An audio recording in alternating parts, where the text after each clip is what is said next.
seeds of democracy was sown here on the four corners of freedom. And we have today not only a great crowd outside that's going to be, as you're going to see soon, but some real men who are real patriots in the truest sense of the word that our founding fathers were. Not these little clown boys and girls that we call politicians, little chicken hawks that love war and couldn't fight their way out of a paper bag. So, today we have with us Judge Andrew Napolitano. Sound like you're from the Bronx, Gerald. Yeah, Napolitano from the Bronx, born to be free. Joe Lauria, another cat from the Bronx, another paisano. Scott Ritter, a man of men, the cat that's been on the other side, knows what it looks like, knows how bad it is, and that's why he's a true advocate for peace on earth, goodwill to all. So, Judge, Sir, thanks for being here. Pleasure, Gerald. So there are a couple of hundred, probably close to 1,000 people outside waiting to hear from us. What is your message, Major Ritter? The message is if we don't learn how to put humanity ahead of ideology, to put people ahead of politics, to put peace ahead of war, we're all going to die. That's as straight as it gets. And, you know, conflict has been part of the human condition ever since man stood upright and started, doing what he does. But in the past, conflict was limited by man's ability to kill. And generally speaking, you could kill yourself into exhaustion and still have people left. Today, conflict involves the potential of nuclear war. And a nuclear war will be terminating for everybody. It's the end of the world as we know it. Anybody who thinks you can ride a nuclear war out, I'd advise you to read Annie Jacobson's book, Nuclear War as Scenario. You're not going to ride it out. You're either going to die in a horrific hellfire, or you're going to die a lingering death where you wish you had died in the lingering hellfire. Well, I have to disagree, because all of these rich billionaires, they're building bomb shelters. Life is going to be just great. They come out of their bomb shelter, everything will be just beautiful. Could you imagine these people spending all this money and bragging about that they got bomb shelters? Are there bomb shelters that could actually insulate you from a nuclear weapon? Well, but so what? What the hell? Life will be destroyed when you come out. Let's tell them that. Let's put it this way. Assuming that they were able to build a bomb shelter. I mean, I guess when you get money, you get a little fanciful. Elon Musk has a lot of money and he's going to Mars. So, and I wish him great success. Maybe he'll stay there. And they built these bomb shelters, and maybe they'll go down there. Nuclear winter is a real thing. Yeah. And when nuclear winter happens, there are going to be parts of the planet where there's going to be a sheet of ice that's going to cover the planet. In Annie Jacobson's book and in other studies, they're talking about the state of Iowa becoming an absolute sheet of ice, the Midwest. They're talking about Ukraine, the breadbasket of Europe, a sheet of ice. Now, this sheet of ice is going to cover tens of millions of dead people, who, because that's what's going to happen when you're not in your bunker. Yeah. Right. It's going to cover them. It's going to stay. That sheet of ice is going to stay that way for 6-7 years. So when these guys come out of their bunker and the ice melts, they're going to be in a hellscape of rotting corpses and the diseases and everything. They have nothing to eat. So good luck with your bunker. I know. I mean, it's stupid. I'm telling you, they do this in the media. They keep showing pictures of these people building these bunkers. Yeah.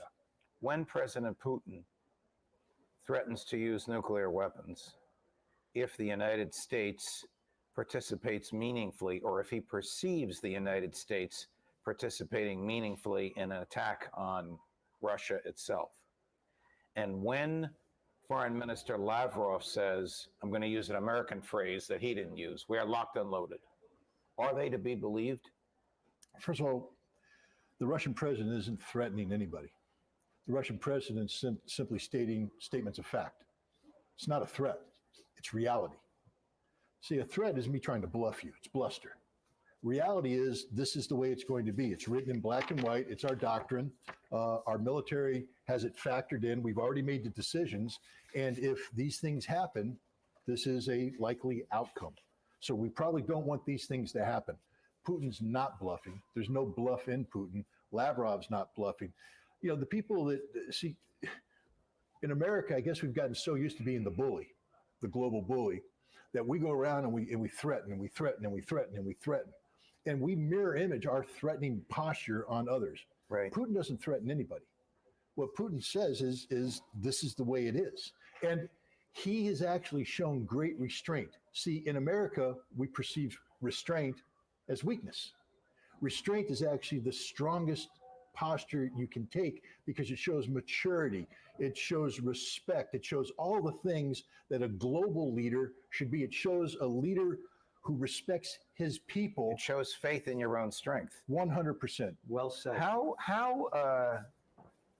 chilled is the American press today? How afraid are journalists to criticize the government? I'm thinking back when I was in college in the Vietnam War era, the press was adverse to the government. Today, the press is, correct me if you disagree with me, a tool of the government. I think it's been a tool of the government for a long time, even during the Vietnam War to some extent. But yes, there was a popular pressure against the war that I think influenced the press. That's missing. I don't think, excuse me, there's any doubt that more and more we've seen the unnamed intelligence source being quoted in the New York Times. It's as if it's this disinformation that the government puts out, that intelligence agencies put out, is laundered through a supposedly credible source like the New York Times and the Washington Post. And it's a careerist element to this business, clearly, and people want to get a job, keep the job, and move it. There's fewer and fewer jobs in journalism. That's another factor. So being obedient to what you're being told by government and your editors is very much a part of what is not really journalism anymore. We also have this introduction of the anti-disinformation industry that just cropped up overnight in the last few years. And they are cutting out, trying to stifle what I think are the two most important aspects of journalism and covering international affairs. And that is, number one, historical context. And number two, looking at other people's points of view. If you want to report on the Ukraine-Russian war, you have to take the Russian point of view and assess what is happening by looking at both sides. Same, of course, Palestinian side with the Israeli side.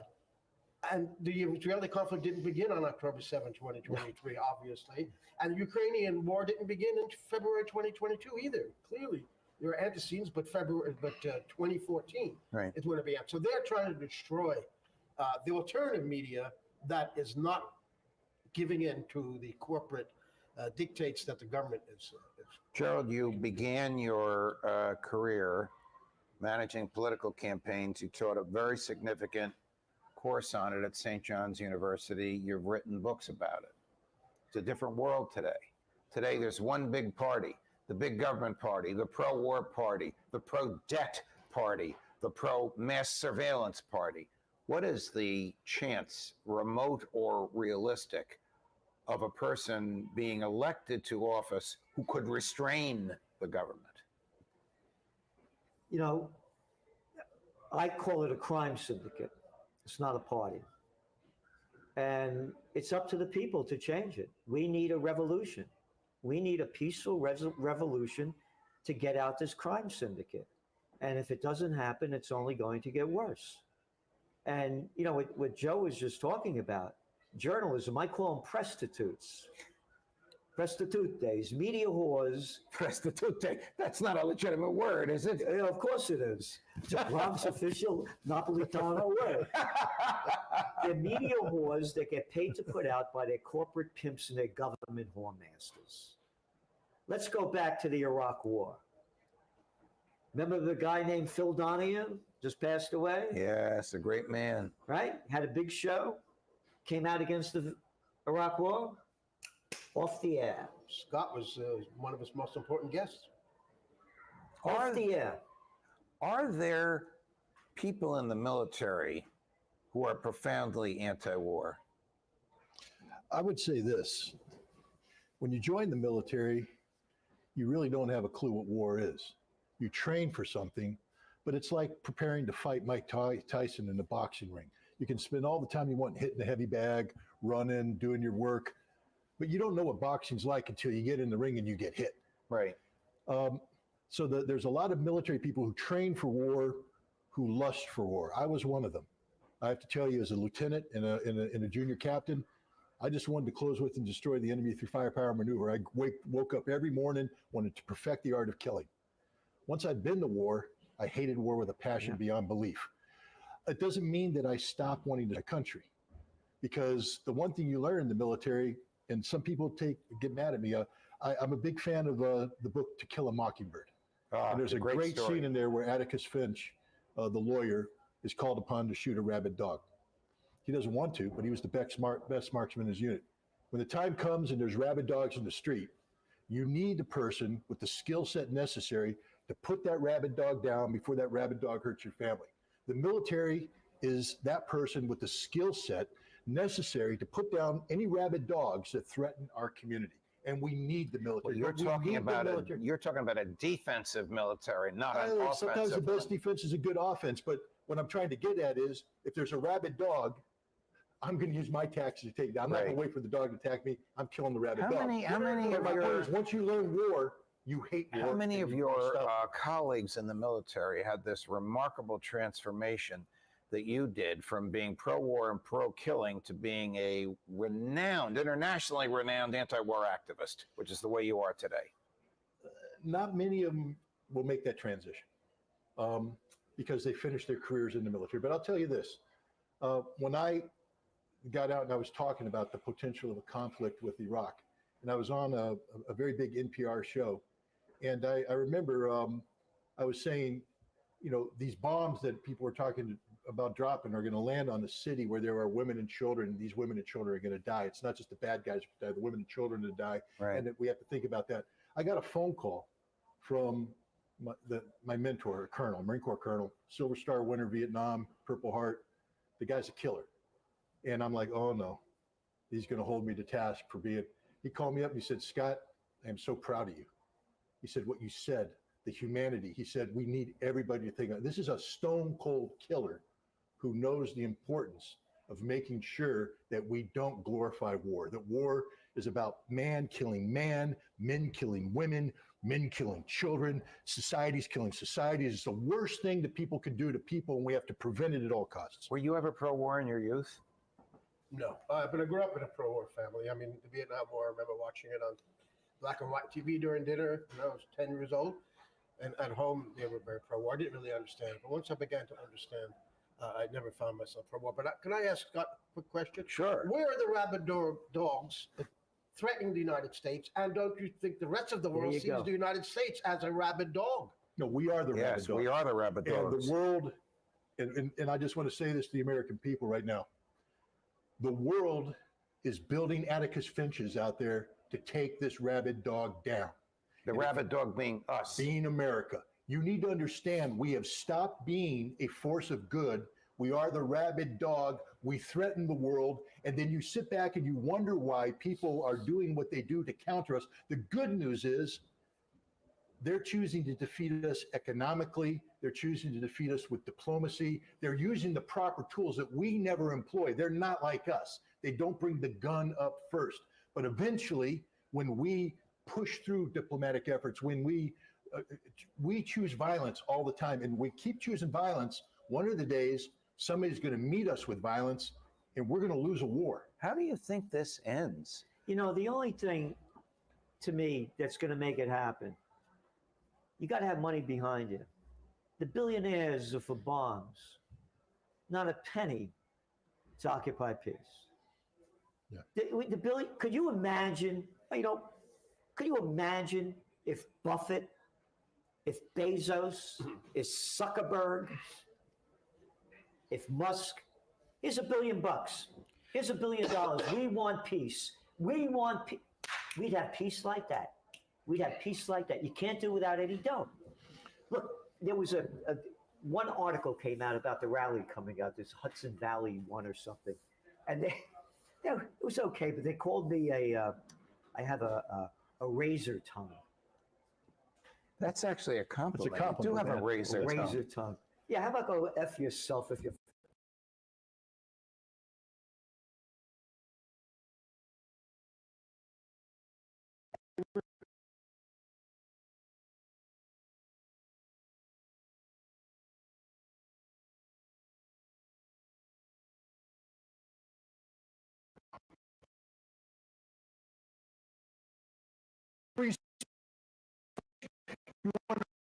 Press, you want to defend them, you want to defend democracy, you want to stop, put your money where your mouth is, give this. Jensen House is Warren Buffett's son.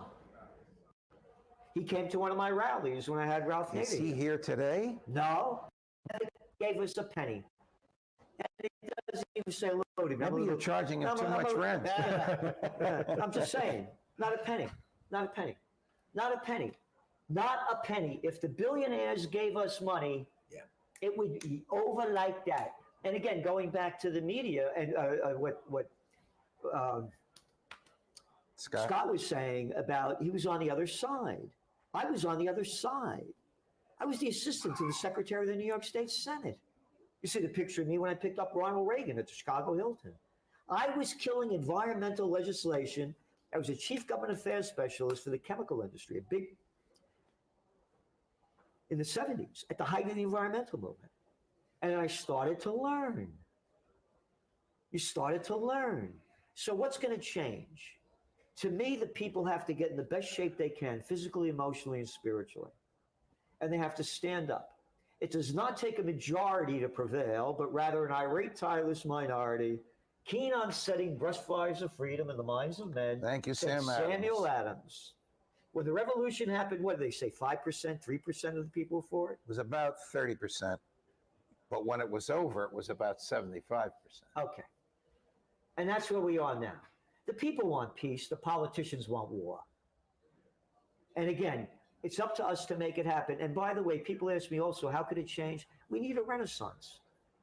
What they say in alla Romana et alla Antica, in the manner of the Romans and the ancients, to describe the quality of their work after the Black Plague. They were killing themselves. 60% of Europe, finito, wiped out because of filthy sanitation, just like the crap now. You like those PSPCs or whatever, you like those microplastics. We're killing ourselves.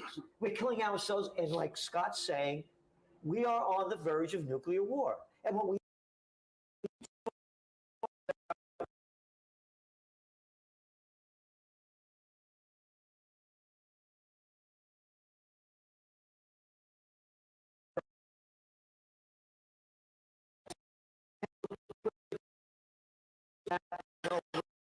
in the Middle East. Israel just killed this. Oh, and there's that other thing called the Samson option, that if Israel loses, they go nuclear.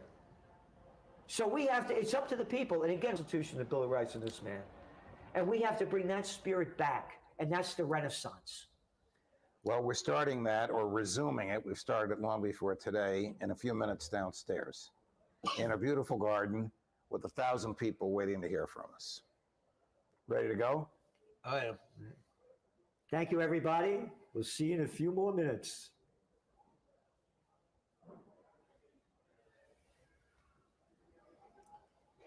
Okay?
And above all, by defending our own vital interests, nuclear powers must avert those confrontations which bring an adversary to a choice of either a humiliating retreat or a nuclear war. To adopt that kind of course in the nuclear age will be evidence only of the bankruptcy of our policy or of a collective death wish for the world. To secure these ends, America's weapons are non-provocative, carefully controlled, designed to deter, and capable of selective use. Our military forces are committed to peace and disciplined in self-restraint. Our diplomats are instructed to avoid unnecessary irritants and purely rhetorical hostility. For we can seek a relaxation of tensions without relaxing our guard. And for our part, we do not need to use threats. Идут люди, сотни, тысячи мирных людей. Но в то же время возникает вопрос, разве мы должны быть участвовать и безвольно взирать на различные внутренние конфликты в отдельных странах, на действия авторитарных режимов, тиранов, на распространение оружия массового уничтожения. Именно, по сути, это и лежало в основе вопроса, который был задан федеральному канцлеру, нашим уважаемым коллегам, господину Либерману.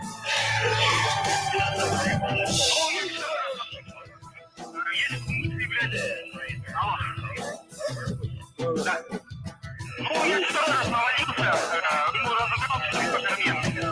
Если мысли, блядь, ебошут военные, они бухи. И они, когда становятся точно военные, блин, они начали мотивировать быстро. Что надо делать?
And above all, by defending our own vital interests, nuclear powers must avert those confrontations which bring an adversary to a choice of either a humiliating retreat or a nuclear war.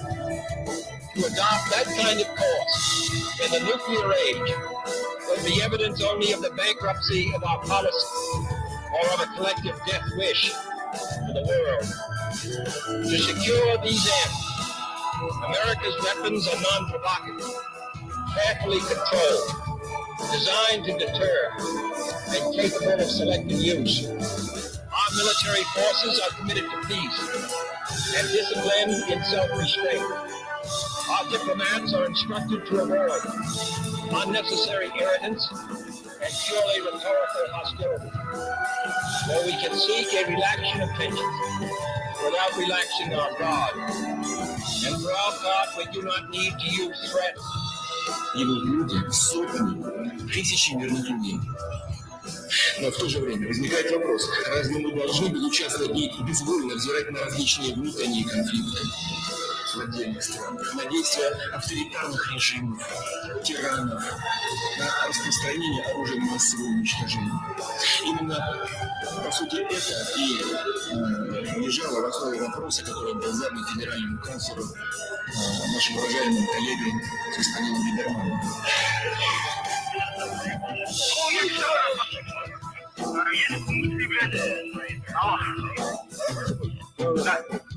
Ну, если второй раз навалился, ему разыгрался по переменам. Если мысли, блядь, ебошут военные, они бухи. И они, когда становятся точно военные, блин, они начали мотивировать быстро. Что надо делать? Это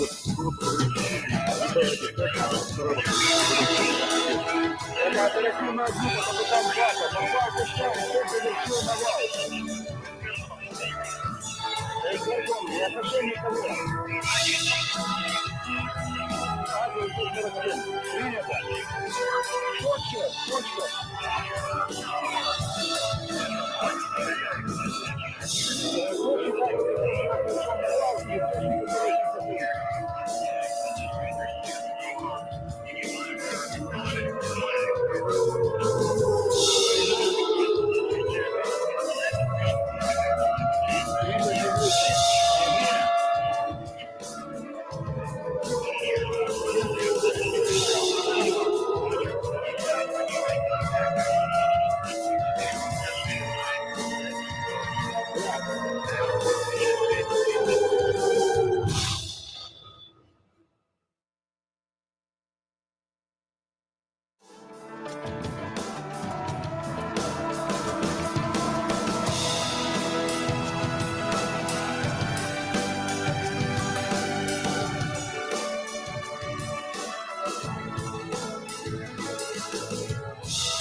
And above all, while defending our own vital interests, nuclear powers must avert those confrontations which bring an adversary to a choice of either a humiliating retreat or a nuclear war. To adopt that kind of course in the nuclear age would be evidence only of the bankruptcy of our policy or of a collective death wish for the world. To secure these ends, America's weapons are non-provocative, carefully controlled, designed to deter, and capable of selective use. Our military forces are committed to peace and disciplined in self-restraint. Our diplomats are instructed to avoid unnecessary irritants and purely rhetorical hostility. Or we can seek a relaxation of tensions without relaxing our guard. And for our part, we do not need to use threats. Идут люди, сотни, тысячи мирных людей.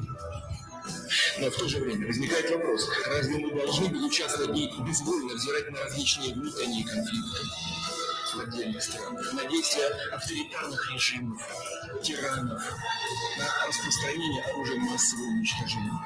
Именно, по сути, это и лежало в основе вопроса, который был задан генеральному канцлеру, нашим уважаемым коллегам господину Либерману. Есть мысли, блядь. Да. Ну, я второй раз навалился, ему разобрался по переменной. Есть мысли, блядь, ебошут военные, а не бухи. И они когда становятся точно военные, блин, они начали мотивировать быстро. Типа на борде. Нет.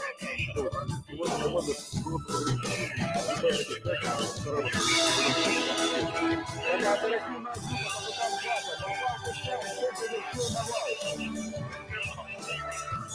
Я совсем никого.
And above all, by defending our own vital interests, nuclear powers must avert those confrontations which bring an adversary to a choice of either a humiliating retreat or a nuclear war.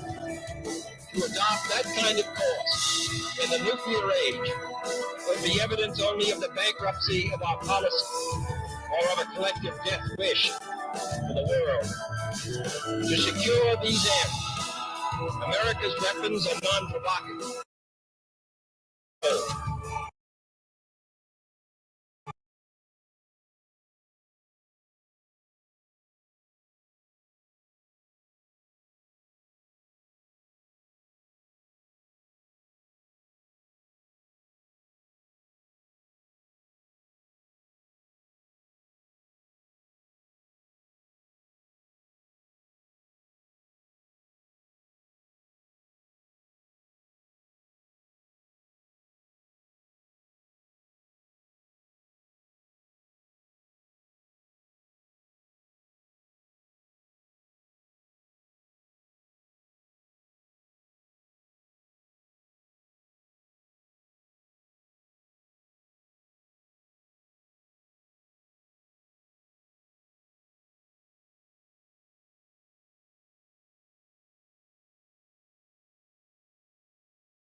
instructed to avoid unnecessary irritants and purely rhetorical hostility, where we can seek a relaxation of tensions without relaxing our guard.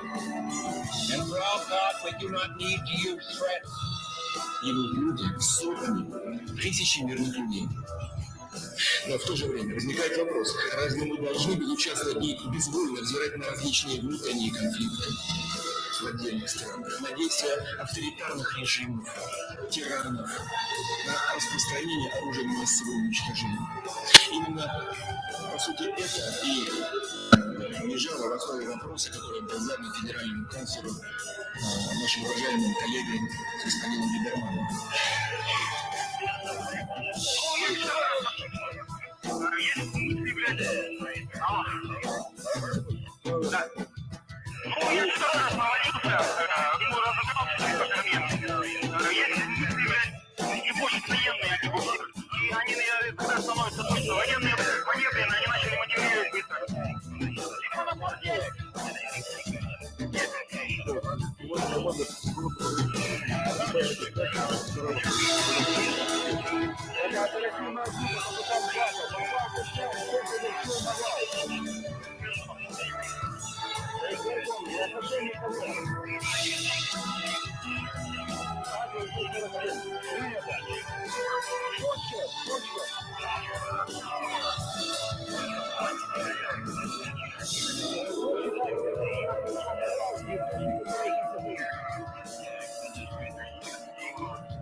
Good afternoon, Kingston. And welcome to the Peace and Freedom Rally 2024 edition. We got a great show on here for you today. When I say show, I don't mean in terms of entertainment. What I mean is that this is going to be a vehicle of empowerment. Empowerment through the acquisition of knowledge and information. We have a great lineup of speakers, and there isn't a more relevant time in the modern history of our nation for what we're about to do here today. We live in a world that is beset with crises after crises after crises, and it appears that the people whom we elect to higher office are incapable of coming up with the solutions. So maybe it's time for we, the people, to put better people in office. And this today is going to be the vehicle in which we're going to do that. There's some pretty heavy topics, We want you to think, but we want to also have you leave here empowered, and we want to have you leave here with a positive frame. So one of the ways we're going to do that is we have some entertainment built in as well. What I'd like to do now is turn the stage over to Gerald Celente, an outstanding musician who's going to play us a song I think we'll all be familiar with. Gerald, the stage is yours.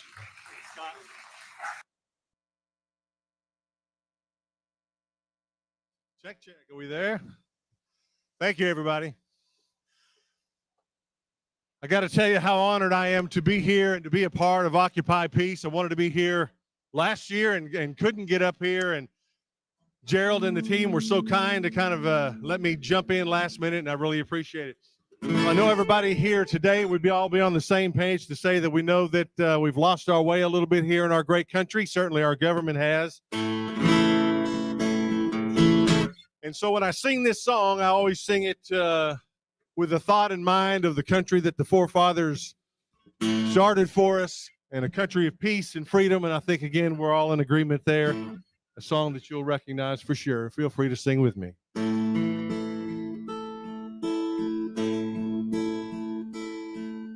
Oh, beautiful for spacious skies, amber waves of grain, for purple mountain majesty above the fruited plains. America, America, God shed his grace on thee and crown thy good with brotherhood from sea to shining sea. Sing with me.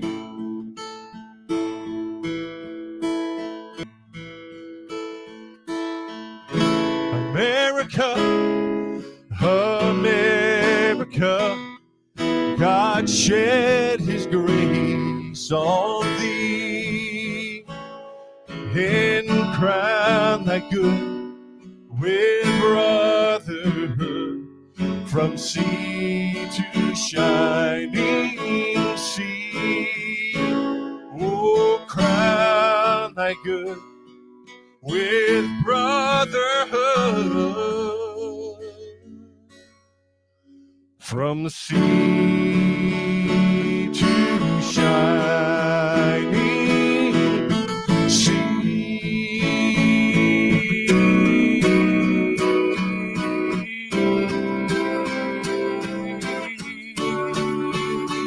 America, America,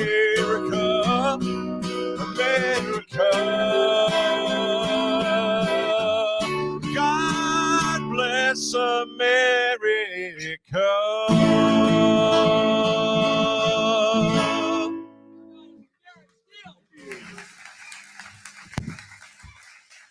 Gerald Steele, give him a big round of applause. Thank you, sir. Thank you. Thank you. All right. All righty. We got a dog barking out there. All right. I've seen this crowd before. I think it was in front of the U.S. Embassy in Managua in 1986. Were you all out there? You all look so familiar. At any rate, I'm Randy Credico, and anybody here remember me? I used to do stand-up comedy. And so I'm going to do a few minutes today. So let's, first of all, I want to welcome everybody here. The place is completely jammed. We got, 500 people in here right now, including 75 undercover agents from the FBI, CIA, and the NSA. They got to do their job. I understand, guys. Do your job, all right? But get another job, all right? Stop hassling Scott Ritter, right? Come on, you guys in the FBI, do something. Scott's the greatest patriot that we have in America, right? All right, so we got another guitar player coming up right now, Anthony Blinken. He brought his full 5-piece band. It's called the Genocide 5. He lost his drummer last year, Henry Kissinger. And his guitar player, lead guitar player, Madeleine Albright. So Kissinger and Albright are getting it on in hell right now. All right, so is this thing working? Yeah. Are you sure? All right. What did I want to say? First of all, welcome to Kingston, which used to be the capital of the state of New York. Did you know that? All right. Now it's become the capital of the anti-war movement across the country, and thank you for that. We have a lot of special guests. I got a note here. Keep it short. All right. Less is more. All right. All right. By the way, speaking of the CIA, they're making some budget cuts. They just had to lay off 3 reporters from the New York Times, the CNN, and the Washington Post. So if you're looking for a job there, it's all right, folks. I'm just glad, I worked with Scott. The last time I did stand-up comedy was actually last time I did a set was in 2004. It was in a little city called Terrytown. And I was the opening act. There was a debate on the Iraq War. On one side was Christopher Hitchens, and on the other side was Scott Ritter opposing the war. And Scott blew Mr. Hitchens away. That was wonderful. I'm glad to be back on the stage with Scott Ritter. Now, Victoria Newland's supposed to be here any minute, but she had a problem coming up here from Washington, D.C. Her broom caught on fire on takeoff. Dorothy threw a bucket of water on her and she melted. Boy, we have such a great lineup today. Coming up very soon, Gerald. I know. I got a few minutes. Okay, stretch. All right, come on. This is not a Shiva today, folks. It's a Irish wake. How's that? I can't believe the people on this show, like 80% are Italian Americans. You know that? We haven't had that many Italian Americans together in an anti-war crusade since Sacco and Vanzetti.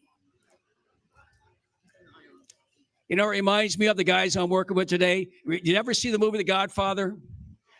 No? You remember that peace meeting of the Dons? And Marlon Brando says, I want to thank Don Celente organizing this meeting. And all the other Dons. Don Napolitano, thank you. Don Lawyer, look at this. How do things ever get so bad? Down in Ukraine, they get so bad. 600,000 people down in Ukraine. In Salazzo.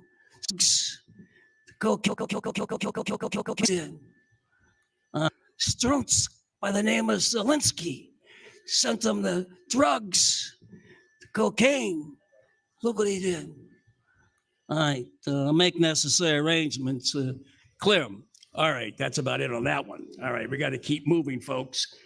All right, so who do we have here? Oh, by the way, I'm not the original opening act. It was supposed to be another comedian, Admiral Kirby.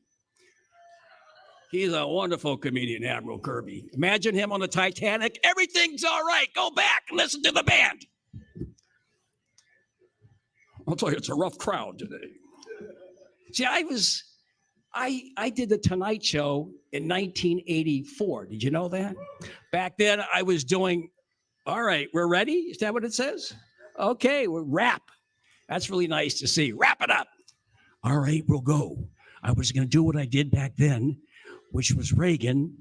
And, well, they all lied. Reagan. That was I did. I'm not going to do it now because I got a rap over there. So I'm going to wrap it up. Make me a chicken wrap. All right, so we got Roger Waters coming on at 4 o'clock. All right? Are you here to hear Roger? We got Roger Waters. We have Scott. We have Judge Napolitano, who's going to come up here and say, hi, everyone. This is Judge Napolitano for Judge and Freedom. It's Saturday, the 28th of September. And today we have Scott Ritter. We have Gerald Celente, Joe Loria. But first, all right, never mind. Gerald Celente is the author of these 2 books, all right? Best-selling Trends Journal. He's been doing this for the last 9 years, this Peace and Freedom rally here in Kingston. These are his 2 bestsellers. And now I get to start drinking early. You guys are wonderful. We're going to bring up right now the guy, really, Mr. Celente is just wonderful. I've given you the books. Get these books. And he's coming up right now. Gerald Celente, a big round of applause for Gerald Celente.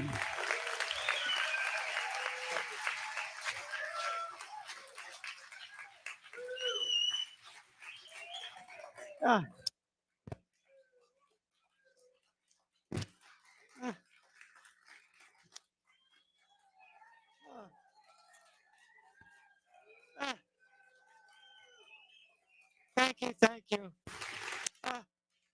You warm my heart. Thank you so much for being here. You really, really warm my heart and soul. I'm heartbroken about what's happening to this country and the world. And it's up to we, the people of the United States, to change this, and countries that you believe in.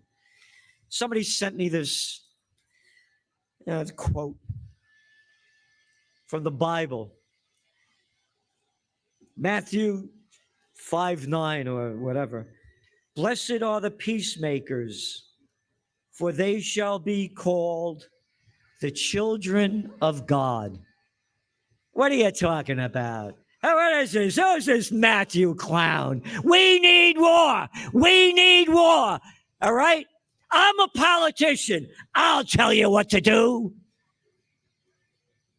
I'm a chicken hawk. I'm a little Lindsey Graham with a pecker the size of a pencil, but I love war. How about blessed are the peacemakers, for they shall be called the children of God. What God you talking about? Oh, thou shalt not kill? Hey, where are all you Quakers over there? Where are all the, there's one? Yeah, good, two. Where are all the priests? Where are the Seventh-day Adventists? They die on the eighth day? Could you imagine if all of the religions that believe in their Bible were all here preaching the peace that they claim their God has told them to believe in? And from the bottom of my heart, thank you all so much for being here. It means so much. And you're coming from all over, Canada, Orlando, Florida, Wisconsin, Michigan. Somebody said Pittsburgh. Yeah. Oh, you had that guy over there, what's his name? Joshua Shapiro, yeah. Yeah, the guy that signed his name on a howitzer shell. Oh, yeah, I'm happy. I hope I kill a lot of people with this. This is demonic. It's demonic. I launched Occupy Peace over a decade ago. I bought these three buildings. This is the most historic four corners in America. The only place with pre-Revolutionary War stone buildings. The seeds of democracy was sown here. I went for jury duty. The courthouse is right over there. The guy putting on the show said, "You see that picture over my shoulder? That's John Jay." Oh, that John Jay? Yeah, he was a judge over here. Here they come.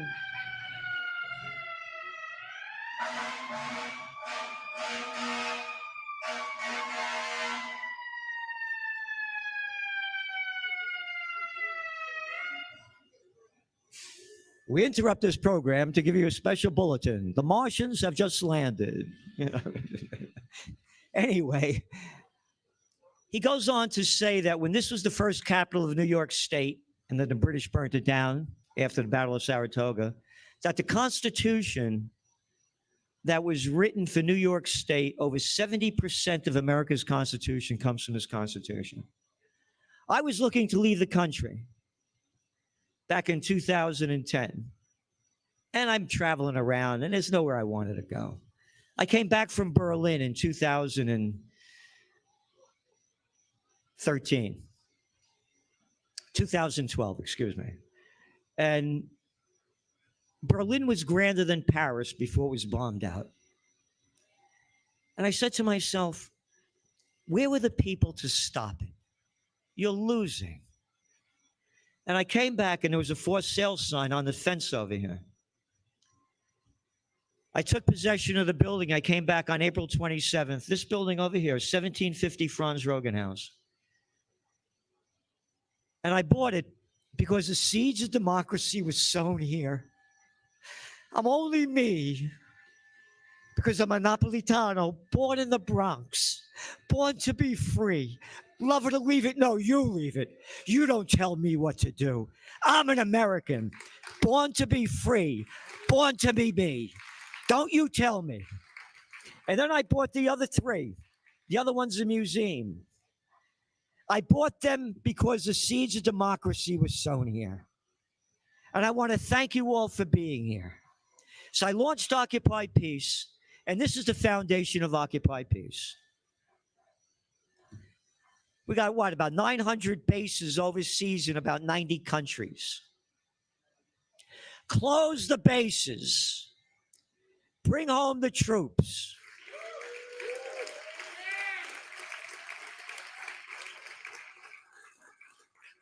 Secure the homeland. We got enough people here. Oh, no, we got to bring in more cheap labor. I forgot. I'm sorry. Yeah. And you want to go to war? Let the people vote. Let the people vote. Not some little clownless ball. I can't use the word, but it's a less at the end of it. And little girls who tell us, I'm your congressman, I'm your senator, I'll tell you what to do. All you are plantation workers of Slavelandia.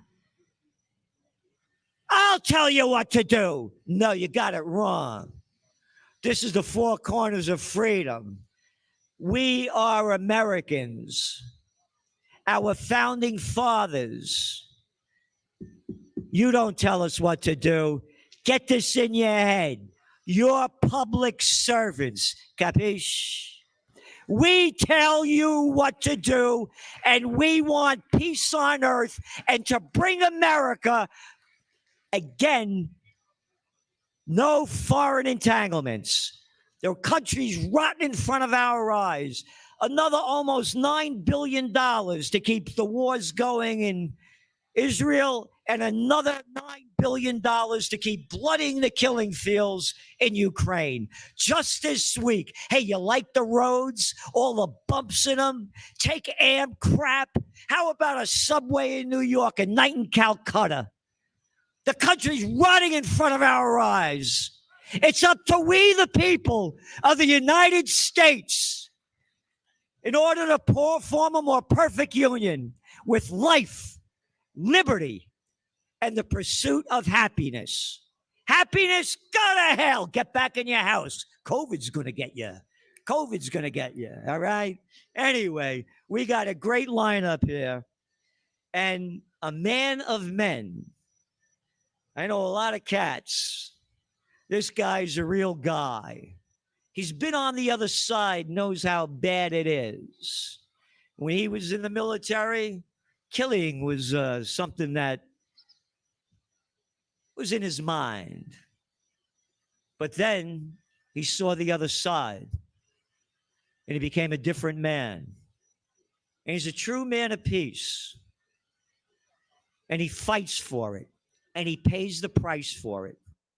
Ladies and gentlemen, Mr. Scott Ritter.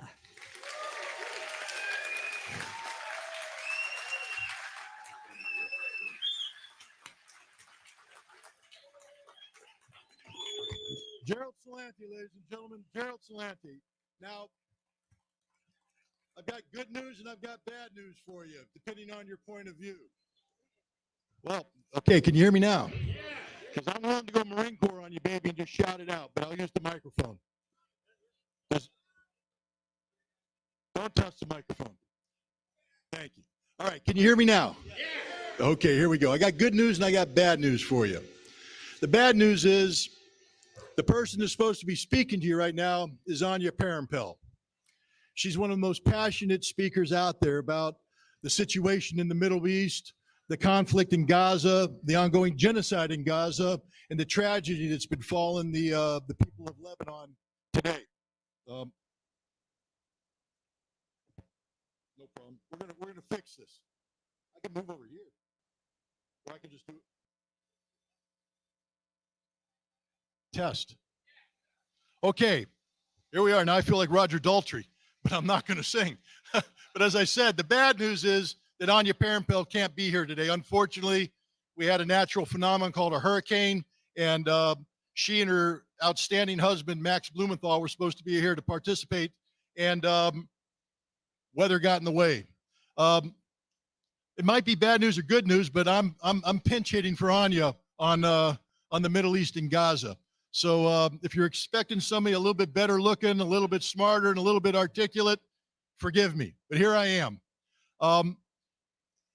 I start off with humor, not because I find the situation in the Middle East humorous.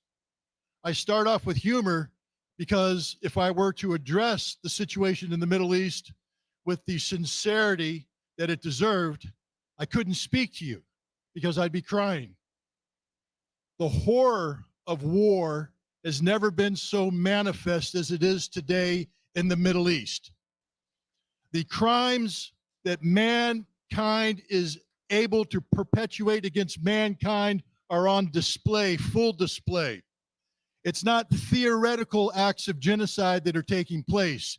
It's actual acts of genocide that are taking place today, with the Israelis inflicting genocidal murder on the Palestinian civilians of Gaza. And now we have Israel turning its guns on the people of Beirut. Now there is a struggle there, a struggle between Israel and Hamas, a struggle between Israel and Hezbollah. And unfortunately, because a long time ago, mankind forgot about the art of diplomacy, especially the Israelis, and they have chosen the sword, to live by the sword, but you shall die by the sword. They seem to have forgotten that second part. But we are in a war, a horrible conflict.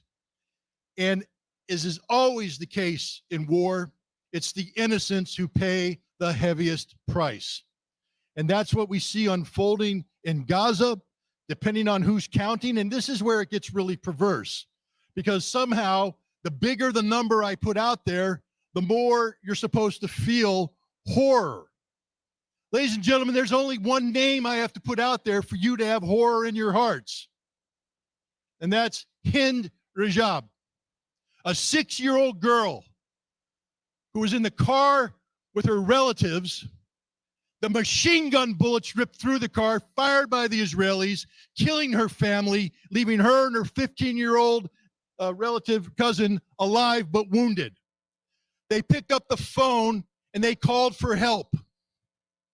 Within minutes, the machine guns opened up again and killed her 15-year-old cousin, leaving a 6-year-old girl alone with dead relatives on the phone, begging for help, pleading for help, crying for help. They tried to send help. They sent 2 paramedics, very brave men, who went out there from the Red Crescent Society. They cleared the path. They got approval from the Israelis to go there and rescue this 6-year-old girl. They got within sight, 50 meters away. They said, "We see her. We see the car." They got out of the ambulance, and they were immediately gunned down by the Israelis, murdered. Their crime, trying to rescue a 6-year-old girl. She's on the phone begging for help. "Please help me. Please come to me." A 6-year-old girl pleading for help. And what did the Israelis do? "The tanks are coming closer," she said. "I'm afraid. The tanks are coming closer." The lady on the other end had her pray, had her recite verses from the Quran. And then the machine guns opened up for a last time.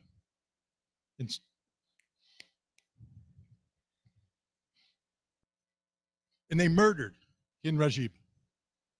All you need is one name. And yet I can give you 40,000 to 190,000 names of Palestinian civilians who have been murdered in Gaza by the Israelis. Their crime, wanting to have a homeland, wanting the same thing we want, a place we can call our own, a place we say, "This is my home. This is where I will raise my family. This is where future generations will learn to live in peace with their neighbors." But no, the Israelis don't want to live in peace. The Israelis dream of something. And when I say Israelis, I'm speaking of Zionist people. I'm not speaking of Jews. I'm speaking of Zionists. The Jewish faith is a faith of God. We are not here to speak ill of the Jewish faith. We're not here to speak ill of any religion. We're here to speak ill of the murder in the hearts of those who will steal the land of others so that they can prosper while suppressing the ambitions, the desires, the hopes, and dreams of millions of people who are innocent. They're only guilty of one thing: being born in a concentration camp, an open-air concentration camp. That's it. That's all they're guilty of. And now what have the Israelis done? Because there was a conflict started on October 7th, I'm not going to go into big information about this. It's controversial. But if you think the Arab-Israeli conflict, the Palestinian-Israeli issue began on October 7th, 2023, you know nothing about the history of the Middle East. Go back to the Nakba, 1948, 750,000 Palestinians forcibly evicted from their homes, tens of thousands murdered by Israelis who had no intention of allowing the Palestinians to have a homeland. And now you understand why October 7th happened. I'm not here to justify violence. This is a peace rally. We're not here to justify violence. We're here to condemn violence in all of its forms, especially when they turn the guns and instruments of war on innocent civilians. Hind Rajab shall not be forgotten, and no Palestinian who has died in Gaza can be forgotten. And it is our duty and responsibilities as fellow human beings on this planet we call Earth to ensure that her sacrifice shall not be in vain, that one day the Palestinian people will have a homeland of their own, a land called Palestine, and Jerusalem will be their capital. Now, this is an anti-war rally. When we speak of the Middle East, we speak of it being the homeland, basically the birthplace of three of the world's major religions: Christianity, Judaism, the Islamic faith. And you turn to the books of these faiths and you hear words. For instance, Christianity, Matthew 24:26, Jesus in the Garden of Gethsemane. The Romans come in, Peter pulls out his sword, Jesus says, sheath your sword, because he who lives by the sword shall perish by the sword. And we need to remember that. We have the Jewish faith, Isaiah, where they say that we shall turn swords into plowshares. We shall turn spears into pruning hooks. Nations shall not go to war with nations, and we shall learn war no more. There couldn't be a better verse for people. We shall learn war no more. The Islamic faith speaks of people who walk in the eyes of their Creator. They walk with humility. And if others choose to treat them poorly, they respond with peace. Respond with peace. Now, normally I'd like to leave it here, except that I'm going to say that I've lost faith in organized religion, because in the name of organized religion, so many millions of people have lost their lives. I'm going to turn instead to the history of my country, the country I love more than life itself, the United States of America. I'm going to turn to the words of a great president, John F. Kennedy, who in April of 1963, at a commencement address before American University, gave a speech about peace. And the phrase I want you to take away with you, because it's very easy today to read the headlines and to say, I hate Benjamin Netanyahu. Or if you're on the other side, to say, I hate Hassan Nasrallah so much I want him dead. I hate Sinwar so much I want him dead. To will death on people, the heads of governments, the heads of entities. But John F. Kennedy said, there is no government or entity so evil that it requires us to lose touch with the fact that the people are innocent. It's about we the people. We're the ones that matter. It's we the people who are going to make peace. It's not the governments that make peace. We the people make peace. So what I'd like to do right now is a little exercise. I want to take John F. Kennedy's words and bring it into life. What I need you to do now is please stand up, turn to the person to your left and right, and introduce yourself. Tell them who you are, your name. Say hi to people. Bring peace to people. Bring love to people. Thank you very much.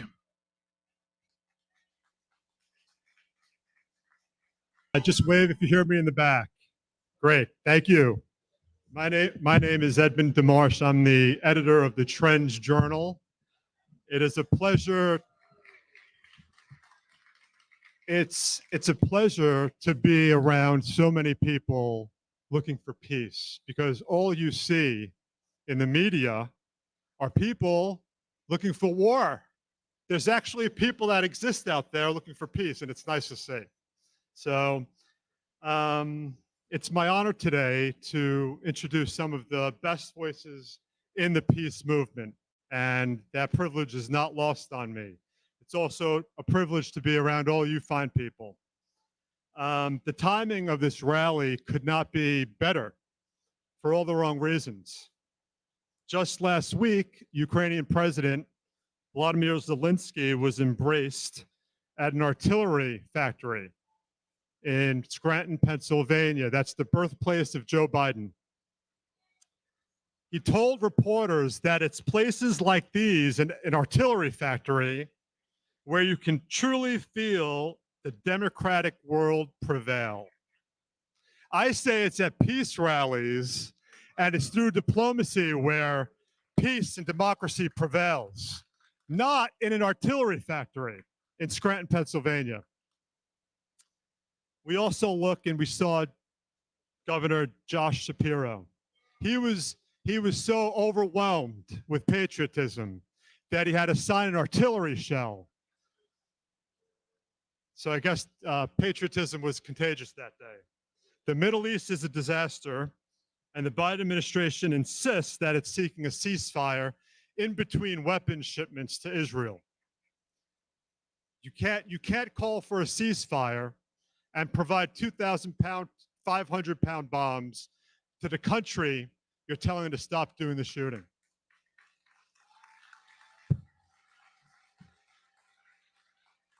It's rallies like these that you could imagine a world where countries like the US and Russia and Iran and China work together for the common humanity, instead of looking to name a new country to the axis of evil.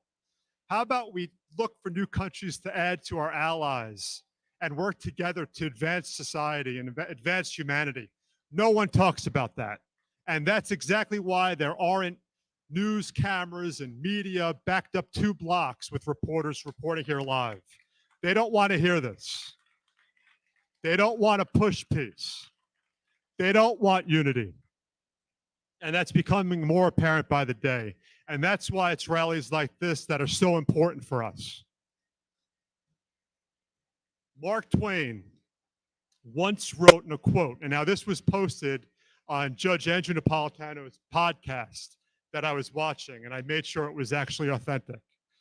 Mark Twain once wrote, "In the beginning of a change, the patriot is a scarce man and brave and hated and scorned.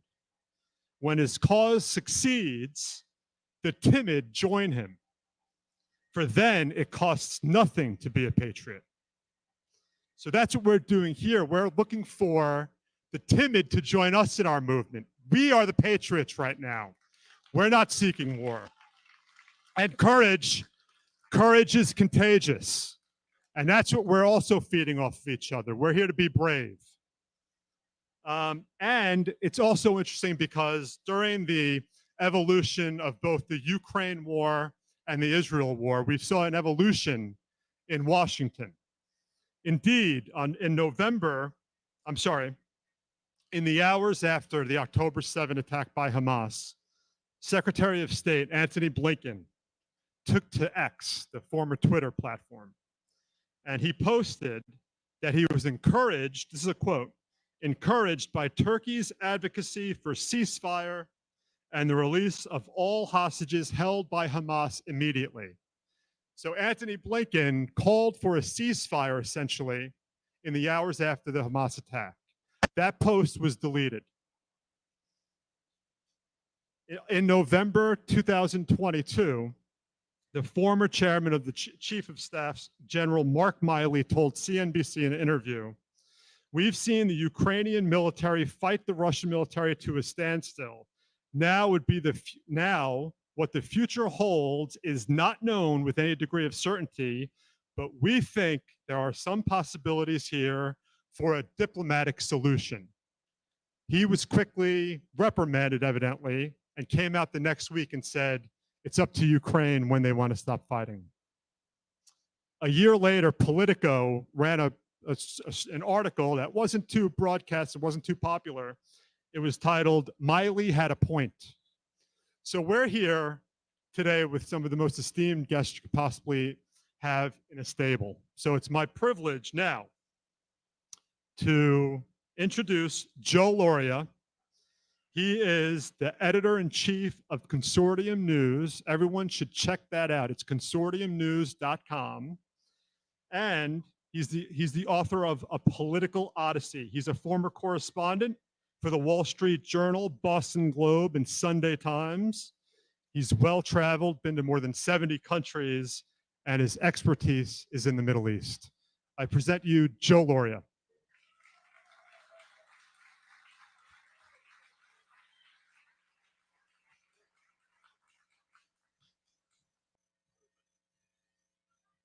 I think, who knows me out there?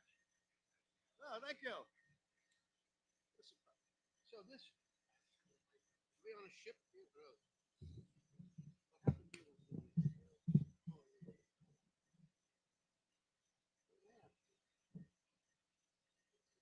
There we go. Yeah. Well, I'm going to be decidedly less fiery than Scott Ritter. So I hope I don't put you to sleep. We were discussing before what kind of speeches we were gonna give, and I had to admit I planned a very sober address about the state of journalism in a time of extreme crisis. It's often said that journalism, free press, is necessary for a democracy.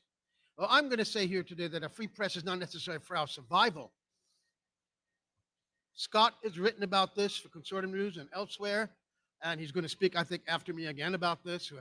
On September 14th, we came very close, closer even than the Cuban Missile Crisis, to a possible nuclear war. And it was only the House of War, the Pentagon, believe it or not, that stopped us from going down that road. It's extraordinary. Why? Because they know war. And Anthony Blinken does not know war. He is the representative of the neocons right now in the Biden administration. You know, Obama, Trump, Biden, they've all allowed neocons to infiltrate their government.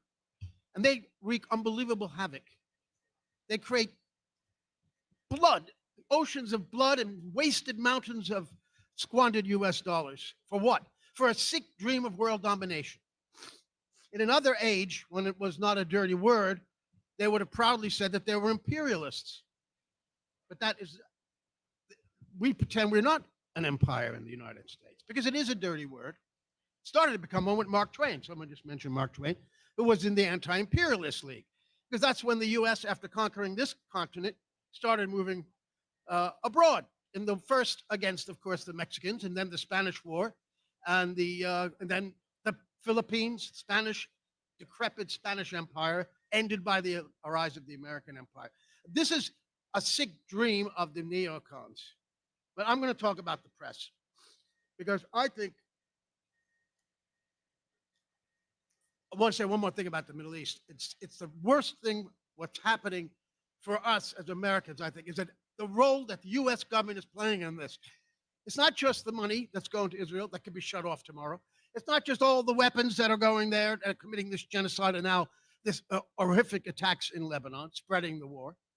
It's also U.S. ships and troops being sped towards that region. What for? That's a direct participation in this. Israel knows that Iran and Hezbollah, they have huge amounts of hardware that they could do damage to Israel despite its Iron Dome. But they're given pause because they're not suicidal, the Iranians. because the U.S. government is there standing behind Netanyahu, allowing him to provoke this war that he's been dying for decades for the U.S. to fight for him because he doesn't have the strength against Iran. And what is this? Is it to save a country, to defend themselves? Or is it to create a regional empire back to the days of King David? They want, and they make references to the Old Testament. This is real for the leaders of these particular right-wing lunatics in the government in Israel now. I say that we need a free press to save us from nuclear war because the public has to know how close we are to it.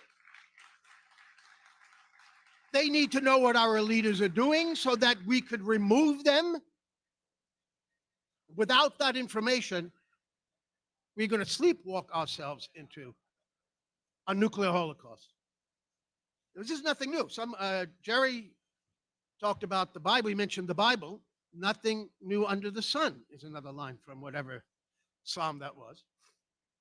There is something new under the sun, and that is nuclear weapons. But in terms of how the state operates and the narratives that they make up about themselves, to put the people in their place and to make themselves look to be the legitimate rulers, to create a difference between them and us that really naturally doesn't exist. They have to create a myth about themselves. And Plato had a word for this called the noble lie. The noble lie. It's a lie. It's a lie with their legitimacy, how they rule. But it's noble because they get to rule. So they're the nobles.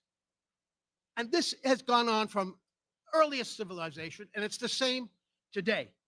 The role of the press and throughout history, dissidents, and many of them have been put to death like Hebrew prophets or Socrates, is to challenge this state myth. And this state myth is put out to the people in various media. In the old days, of course, religion had a huge role, the divine right of rulers, going all the way from the Egyptian pharaohs to European monarchs not too long ago. Even architecture can have a role in showing that we're in charge, the noble lie. We are the rulers. You are just in your place. You have your social role here, and don't step out of line. And above all, don't question what we're telling you. Because if you do, we're going to put you in jail. We're going to execute you. And as I said, nothing's new under the sun because Julian Assange was 5 years in a maximum security prison in London for publishing true information about the U.S. government, revealing these lies, showing the lies upon which the U.S. state has to exist. Because if the truth comes out, we will question it. We will demand change. Our system's supposed to allow that. He had to be punished. And he was. So nothing was really new under the sun, is it? Another way they're going after us is to stop the role of journalism again. Journalism is a kind of recent phenomenon in history. It's supposed to every day question and challenge what our government leaders are saying. And they pretend that that's what they're doing. But really, are they? Are they really? There's two main aspects that we need to have in real journalism. As I said, I work for the Wall Street Journal, and I have never been a fan of the Wall Street Journal. I work for the Boston Globe, Sunday Times of London, the Daily Mail, the Daily Telegraph, the Montreal Gazette, the Ottawa Citizen, Johannesburg Star. I covered the UN for 25 years. So in covering international affairs there, there's two things that I needed to do that job properly. One is to not just look at one point of view. Don't just go to the American ambassador and diplomats and see what is the American position on this affair, and then listen to them, what they say the Russian position is, or what they say the Palestinian or Iranian position is. No, you go to the Iranians, you need to listen to different voices. This is just basic one-on-one journalism. And when you gather the information from different points of view, getting out of yourself, your own national bias, if you have it, and you look at the evidence in front of you, you try to figure out what it means, and then you write that, the best approximation to the truth that you can come up with, and you transmit that to the people. That is what journalism is. You have to listen to the other side. Well, what happens? What happens when you listen to the Russian position on Ukraine, and you include that in your report, or the Iranian position, or the Palestinians, or even the North Koreans? We now have a whole new industry that cropped up virtually overnight after the 2016 Brexit in Britain and Trump's election here, where the established order became quite nervous about popularism, that this ridiculous, this disinformation cottage industry, everyone suddenly overnight is an expert in disinformation. It's all private, but they work closely with government. And this is an extension of how government cannot, because of the First Amendment, censor a newspaper. They can't censor us, but they can get a private company to do it. That's what they're trying to do. Whether that's allowed or not is another question. There are Supreme Court decisions that say that government cannot use a proxy to commit a crime or a violation of the Constitution that they're not allowed to do by themselves. This is what we're having. And what does this disinformation complex say? If you write a position, an article or a TV report that includes the Russian point of view, that you're a Putin puppet, that you're paid by the Russians. You're paid by the Palestinians, by the Iranians, by the North Koreans. You couldn't possibly be including their position in your reports if you didn't get paid to do that. And why do they say that? Because these are people, the mentality, they themselves are being paid to do this. They could only understand. How else would they know? They could only understand that people take positions because they're paid for it, not because they're actually committed to trying to find out the truth. Nobody, they can't understand that that is what some reporters are still trying.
Just an objective report. They are destroying journalism. They are destroying journalism by not allowing, by trying to prevent reporters from speaking to the other side, and they want to destroy the historical context. Of course, everybody knows that the war in Gaza began on October 7, 2023. Nothing happened before that worth looking at. Nothing happened here. So just because Hamas for no reason woke up like Putin did that morning and said, I feel evil today. I want to kill somebody. There's no reasons why these people act. Well, if you give the history, have a very different story. I want you to give the history. And the history really begins at the end of the Second World War, both of these stories. At the end of the Second World War, the United States was the only major combatant that had all. There was a balloon bomb dropped on some picnickers in Washington State by the Japanese and injured a few of them. That was the only aerial bombardment of the United States in the Second World War, when the U.S. dropped tons of bombs on Japan, of course, firebombing cities, worse damage than even the nuclear bombs did. And of course, in Japan, in Germany, in Dresden, after the war was lost. But the U.S. found itself in a damaged, destroyed world, totally intact, and a revived economy from the Depression because of the arms industry. And what would they do? What were they going to do?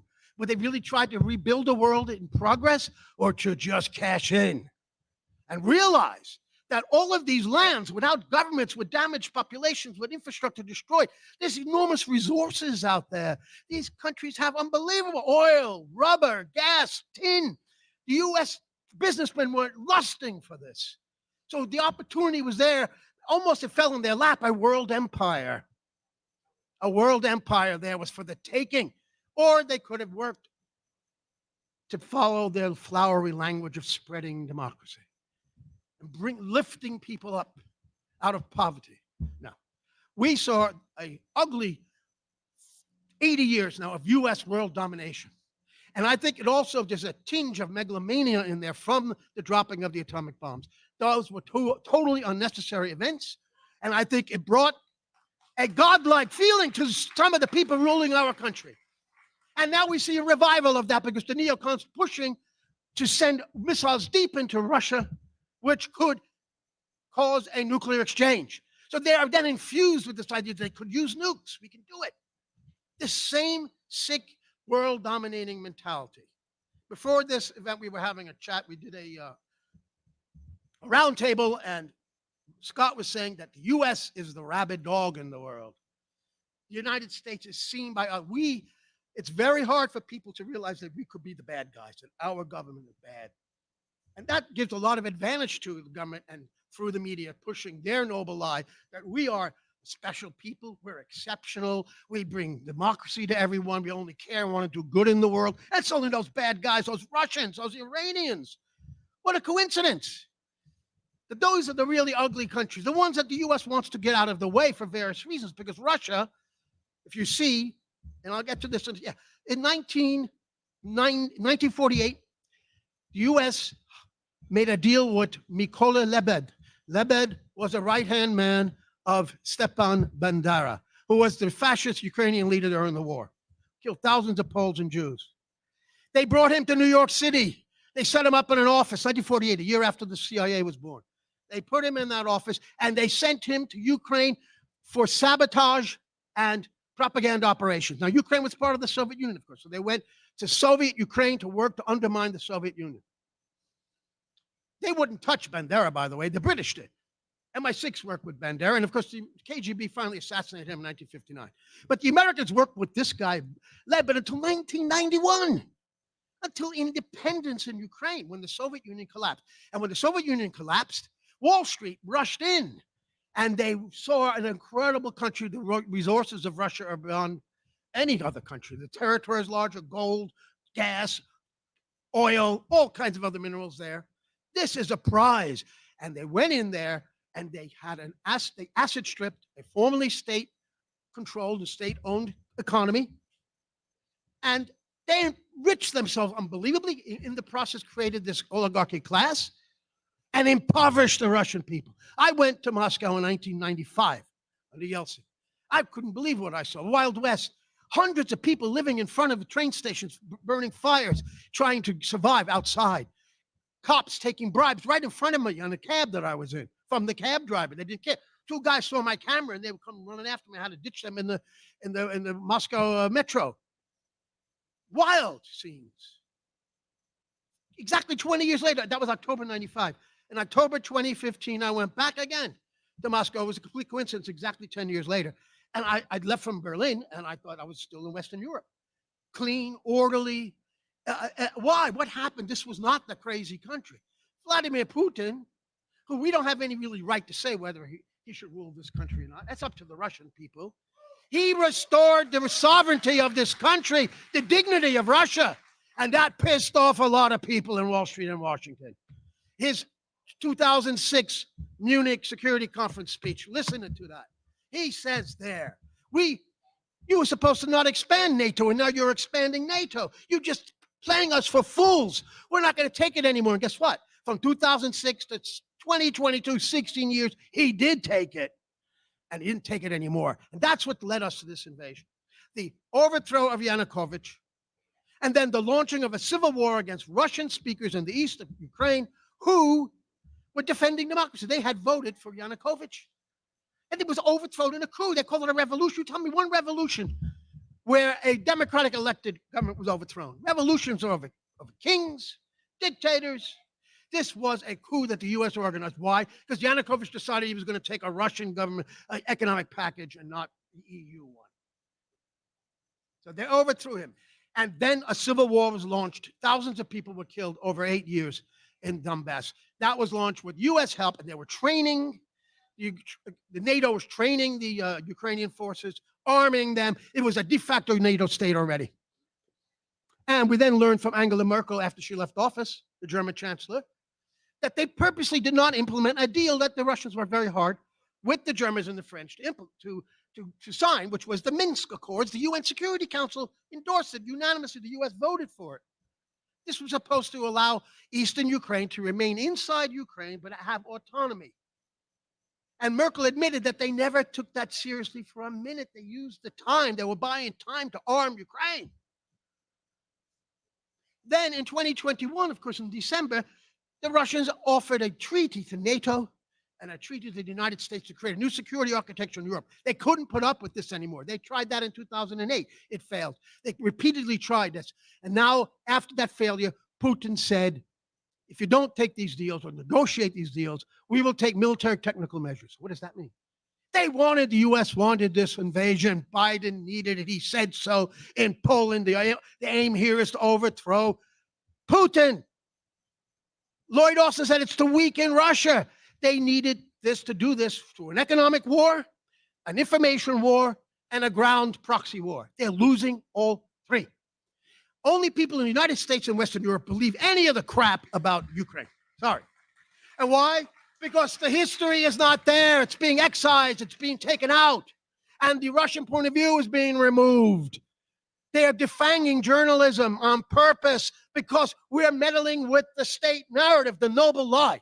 Speaking of which, I invited Howard Zinn, the great American historian, late now great historian, to the UN to address UN correspondence. And I asked him then, what is the American noble lie? Without any hesitation, he said, democracy. That's the lie. So I could go through the whole history of the Middle East too and say that in 1948, just like the Ukrainian-U.S. government relationship with the neo-Nazis, and Ukraine started in 48 and continues all the way through this coup in 2014 until this day. And don't forget, Barack Obama knew this, by the way. I have a lot of criticisms of Barack Obama, but there's one thing, a couple of things he did right. Trying to open relations with Cuba, the Iran nuclear deal, but in particular, he refused to arm Ukraine. In 2015, there was a lot of pressure on him to give lethal aid to Ukraine.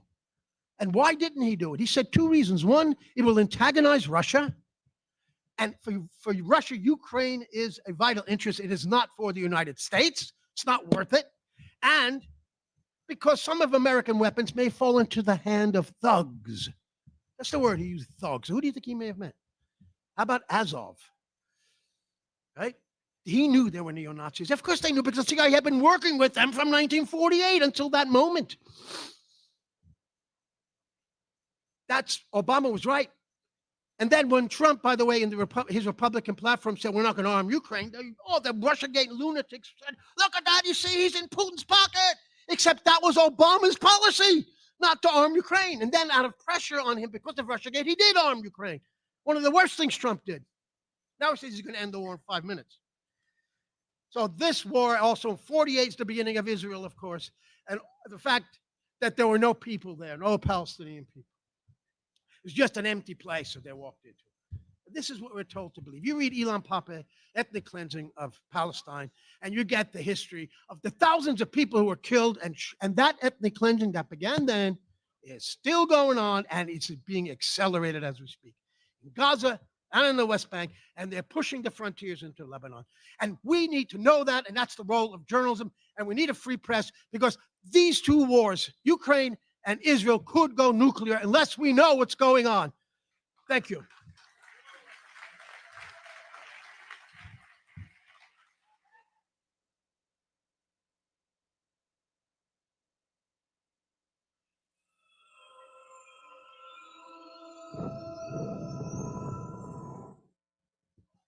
Joe Loria, ladies and gentlemen.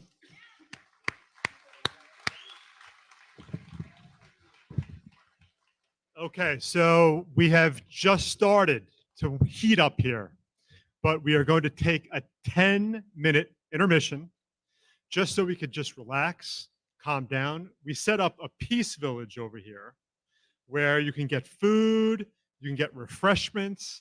Scott Ritter has a table over there. Also, anyone watching at home, please share our link. Go on different social media sites, share it. Maybe even hashtag Occupy Peace or something so you could see a common thread. This is a chance where people can visit occupypeace.com, contribute what you can. Every penny over there goes right to peace. So this is a major initiative today. Right now, though, to entertain during our intermission is Jim Lord, a singer-songwriter, with Van Menakis. And they're from Virginia, and they will be playing for about 10 minutes. Don't go too far. We'll be right back.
And above all, while defending our own vital interests.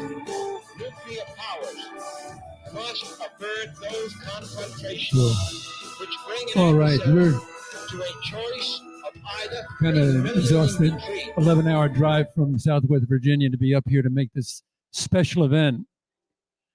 And when I was talking to some people in the audience, which I was really impressed with, and I think this is really important to know, we're crossing party lines, whether you're left, you're right, independent, Republican, Democrat, it doesn't matter. We have one purpose, anti-war. We don't need war. War is only profitable for the MIC.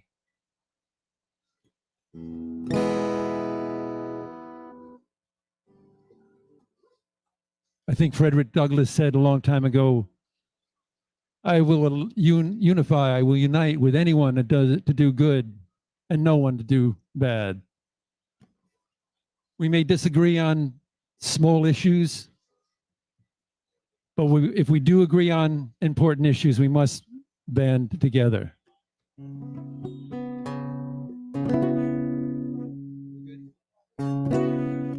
So we're going to do a couple tunes for you during this intermission. And we've got a wonderful crowd, and I'm sure this crowd will continue to grow.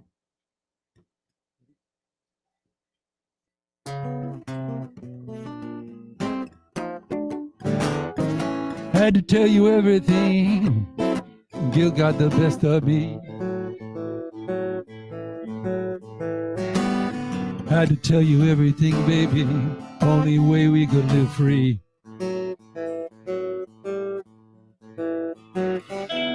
You knocked me down, but so much for honesty.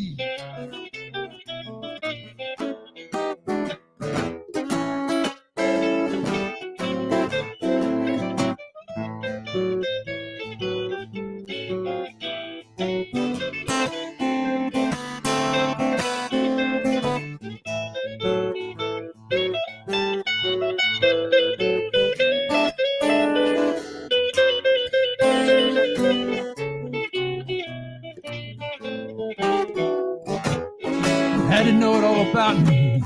Well, so much for that honesty. Oh, honesty, baby, took one big bite right out of me.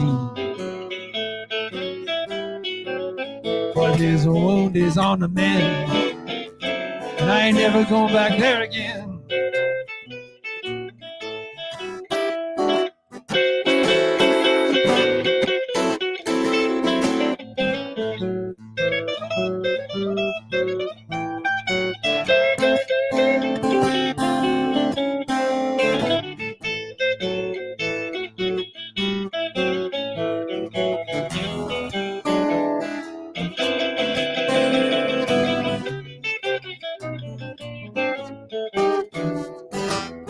It's not about tomorrow, it's less about yesterday. You beg, you steal, you borrow, to be anywhere but where you are. And a little for what you need when you're on that other side, honesty.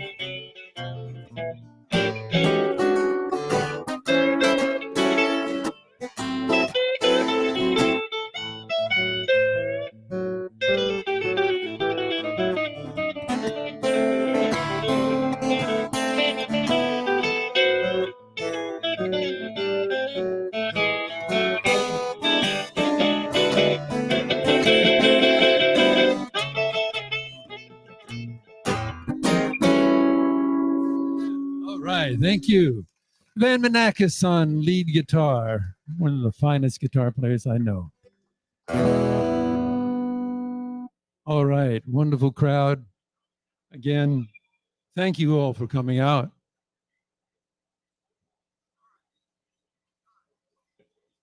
Looking for my cape.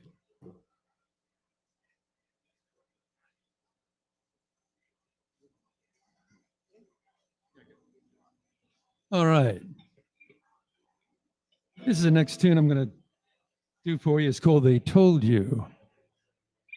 Boy, they tell you a lot of things.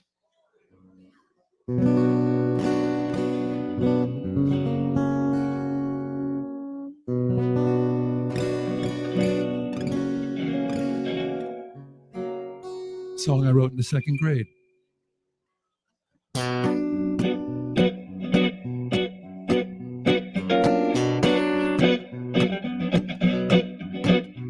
They told you that the fire is always burning. They told you not to climb up on the wall. They told you not to play games with Satan. So don't come crying home when you fall. They told you not to spend all your money at the corner candy store where sin begins. And just remember, spine angels may be watching. So look around before you step in. 'Cause they told you, yes they told you. They told you exactly what to do. They told you, yes they told you. They told you so it all must be true.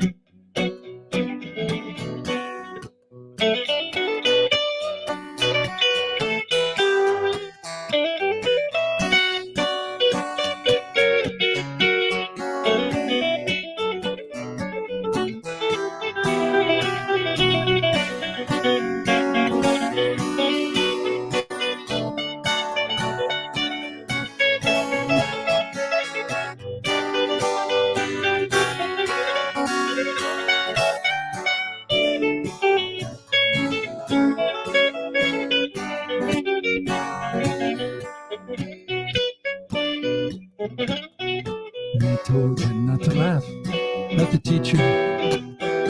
They told you that you had no point of view. They found and gagged that clown in the classroom and showed all the world the jokes on you. 'Cause they told you, yes they told you. They told you exactly what to do. They told you, yes they told you. They told you so it all must be true.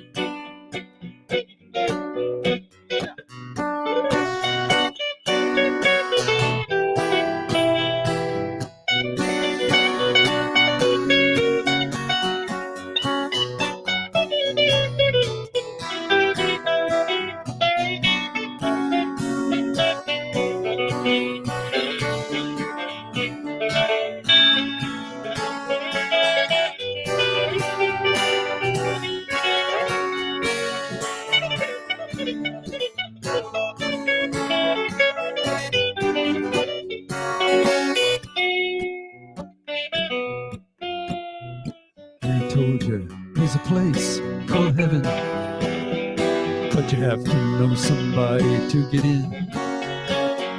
Start making friends in high places, and all will go well in the end. 'Cause they told you, yes they told you. They told you exactly what to do. They told you, oh they told you. They told you so it all must be true.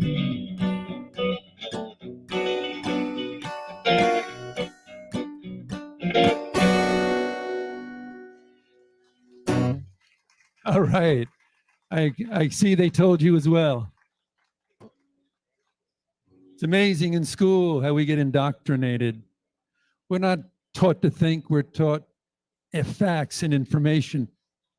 Facts, like American Indians and such.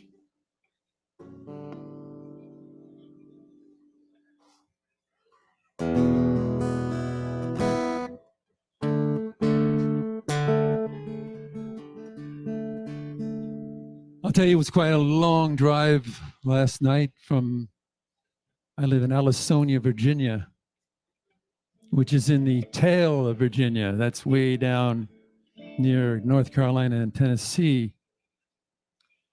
And when I got an email from a friend saying, would you like to play up here at the peace rally? It was a no-brainer. I wanted to be here no matter what it took. So I left late in the afternoon and drove over 11 hours all night to be here. Thank you. Thank you for being here. I believe in my heart that it would have driven 35 hours to be here. So this event is beyond this event, as you know. What has been going on in our government for the last many decades. Corporations taking over the military-industrial complex, filling their pockets, starving the people. I've played all over the country, including California, New Mexico, Colorado, name it, every state, and in Canada. And folks, I have never seen so many homeless people in my life. And these people are not drug addicts and alcoholics. Maybe some are, but many of them are middle-class people. Families have to reduce themselves to asking for a handout on the street. I don't know, that takes a lot of courage to feed your family, to do anything to feed your family. When we go ahead and we spend over $100 billion to support a war that we have no business being in. We start a war that we started basically back in 2014. And Scott Ritter has eloquently elaborated on that. This has been going on for decade after decade. From Vietnam, I would believe even from Korea, you might say Korea. Vietnam was the first and all through. We have an election coming up. We have a Democratic person, Kamala Harris, who is being endorsed by Dick Cheney, the worst war criminal since Adolf Hitler. And our response was, I am honored. Does that tell you something? It tells me everything. So as I said before, even though I'm tired, I'm a little weak. I mean, you may see me make a mistake or two. It's because I'm exhausted. I had no sleep last night. But again, I would have traveled 35 hours or more to be a part of it, to be helped, to contribute. And all you are doing the same. And thank you so much for being here. Believe me, thank you.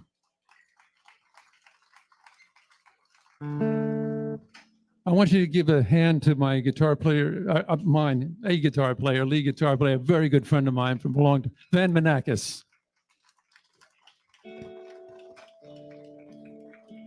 Van and I know each other since 1972 when he played on my demo, my first demo in New York back in 72. How many years ago was that? I think it's more than that. 48 years. I don't feel 76. I may look 76, but I don't feel 76. Anyway, my heart's in the right place. And I believe if we're put on this earth for a short period of time, if we can do good, great. If we can do great, even better. Even the smallest act of kindness to a neighbor. When you, the one point I tried to make, and I don't want to get long-winded on it, but I must say this. A lot of my friends that voted Democrat would not believe, would not participate or be involved with someone from the other side of the aisle, the Republicans. And I would just tell them, look, we're all human beings. We need to find common ground. This anti-war, this peace movement is common ground. Thank you. Common ground is it. The lady just pointed that out. So if you find a person that's opposite your way of thinking, don't confront them or be in anger. Try to find common ground. Find out what you both have in common. That's the most important thing, because we're all human beings. We're all here on this earth and we're all going to die. Charles Bukowski said that years ago. if we all realized that we're only here for a short time, we probably would love each other more. I believe that. Let's get on with it.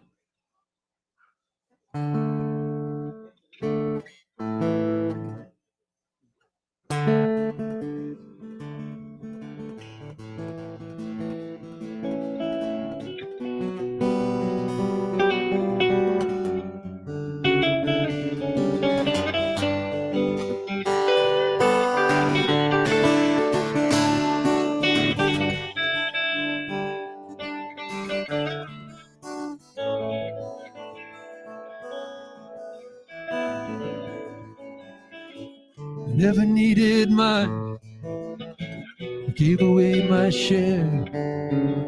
When I felt your love, then I felt you there, oh, I felt you there.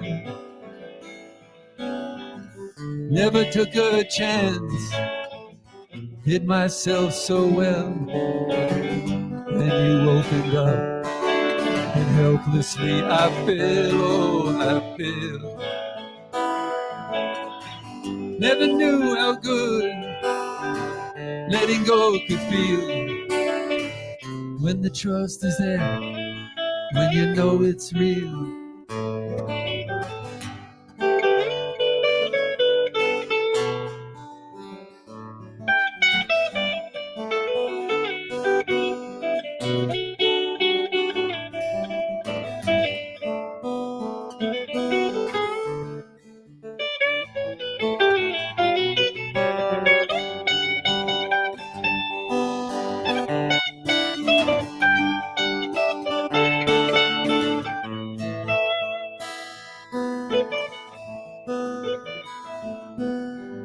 I never said it all to you, had no reason to tell.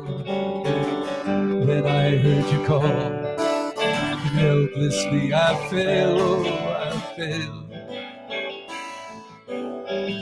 And all the rules I've known so well, they quietly broke. Helplessly I fell, I fell.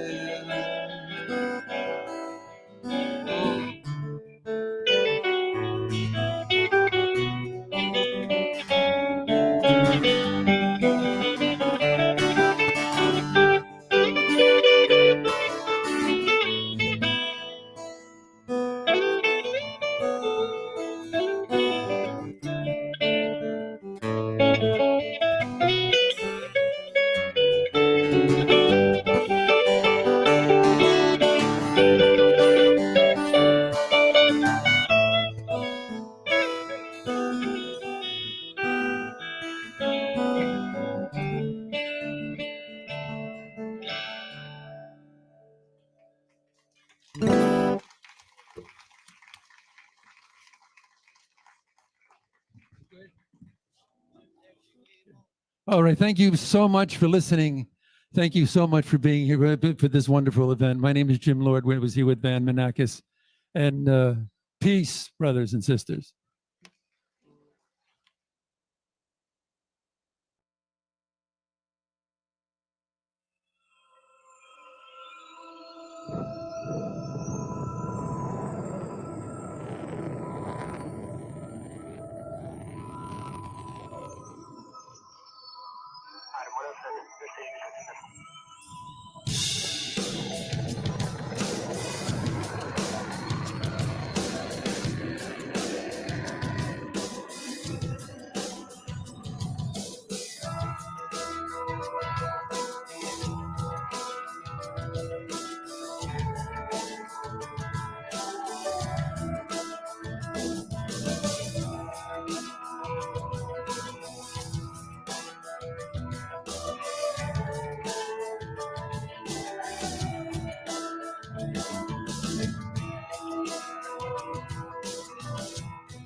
Ladies and gentlemen, if you'd like to return to your seats, we're in for the second half of the peace rally. I'd like to just once again direct you. There are papers, about 11 by 8 papers. They have QR codes on them. It's very simple. You just take a picture of the QR code. It directs you to occupypeace.com where you could donate anything. The idea here is we want 100% participation in what we're trying to do. Now, without further ado, I present to you Scott Ritter, who will talk about nuclear annihilation, and then introduce Roger Waters.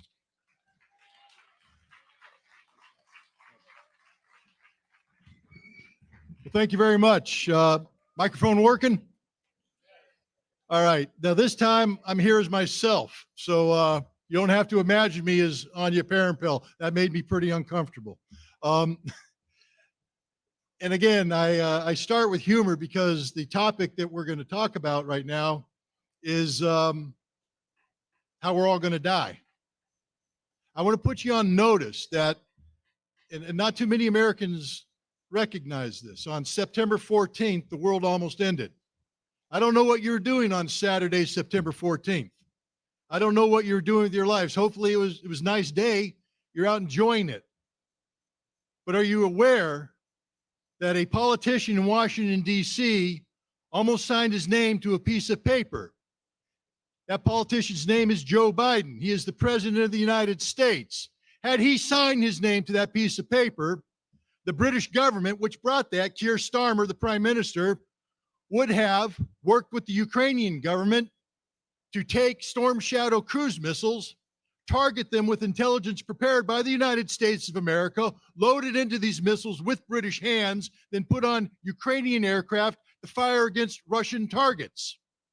This would have been an act of war by Britain and the United States against Russia, an act of war that would have prompted an immediate Russian retaliation that would have gone outside of the borders of Ukraine, striking targets in the United Kingdom and the United States. Now, this would not have been a nuclear attack yet, but it would have been a very serious strike, one that would have prompted the United States and NATO to strike Russia back in turn with conventional weapons, but this would have been a strategic strike, one designed to take out command and control, logistics, strategic nuclear capability. And this would have prompted a Russian nuclear retaliation by doctrine, which in turn would have prompted an American nuclear retaliation. And 72 minutes after this nuclear exchange began, we'd all be dead. The world would be over. This almost happened. This isn't a joke, ladies and gentlemen. This is not a drill. This is reality. This is what's happening right now.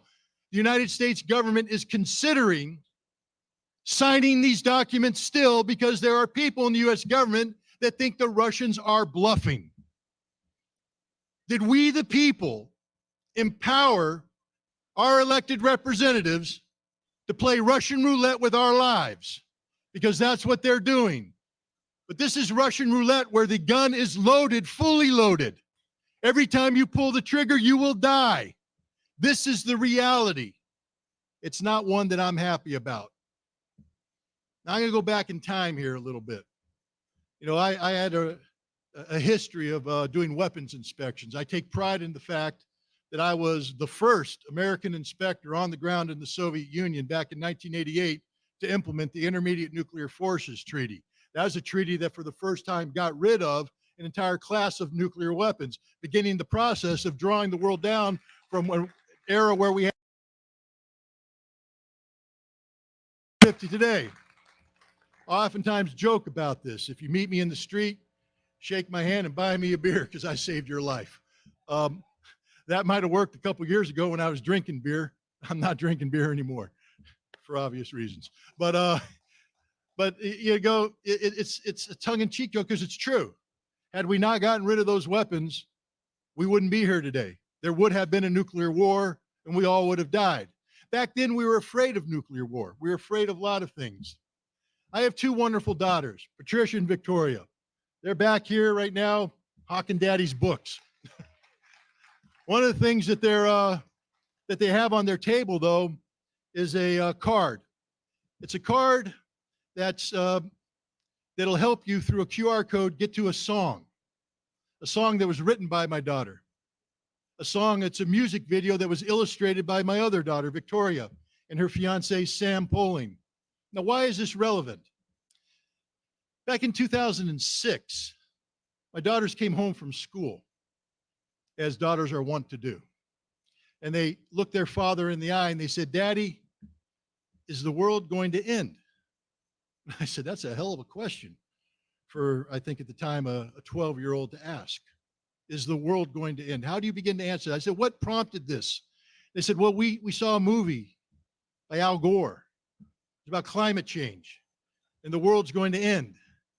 And so I had to have that conversation with them about the reality of pollution, the reality of how we interface with the planet we live in.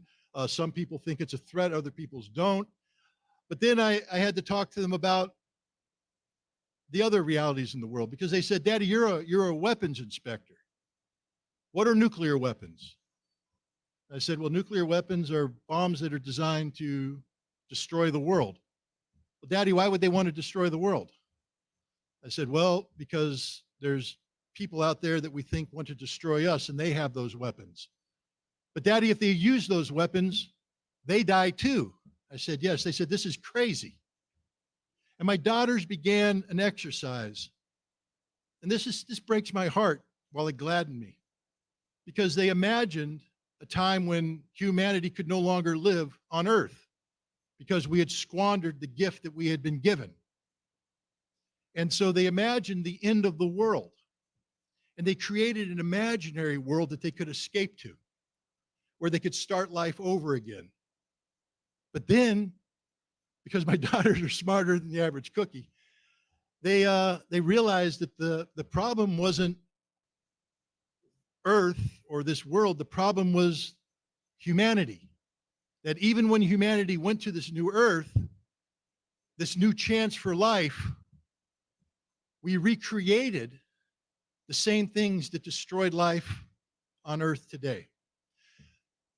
As I prepared to do this presentation, Gerald Celente asked me to come and do this presentation. As I prepared to do it, I thought back to that, and I said, this is an important story. This is an important lesson, and I want to share it with people. So I had my daughter record this song. And then I had my other daughter and her fiance illustrate it. We turned it into a music video, and I'd like to play it for you today and let you see it for yourself. So what I'd like to do now is I'm going to turn this screen over so those in front can see it.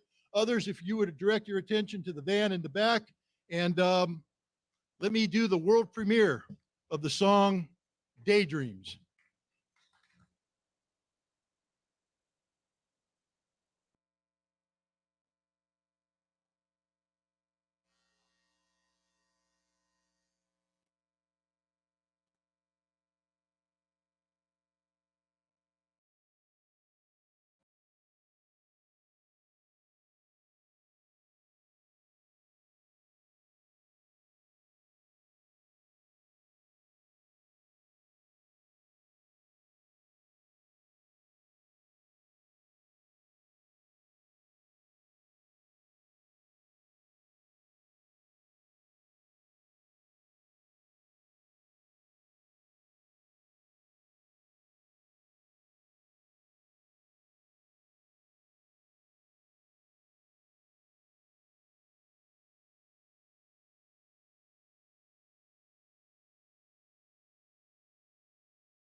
Daydreams, where do they go when the wind goes whistling down the plain?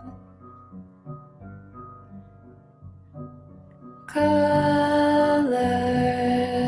burst before my eyes like God threw paint into the rain. God threw paint into the rain. When I was young, I'd go running through the forest, chased by men in uniforms, running after unicorns. It was a land formed in my imagination, celestial navigation, where life begins again.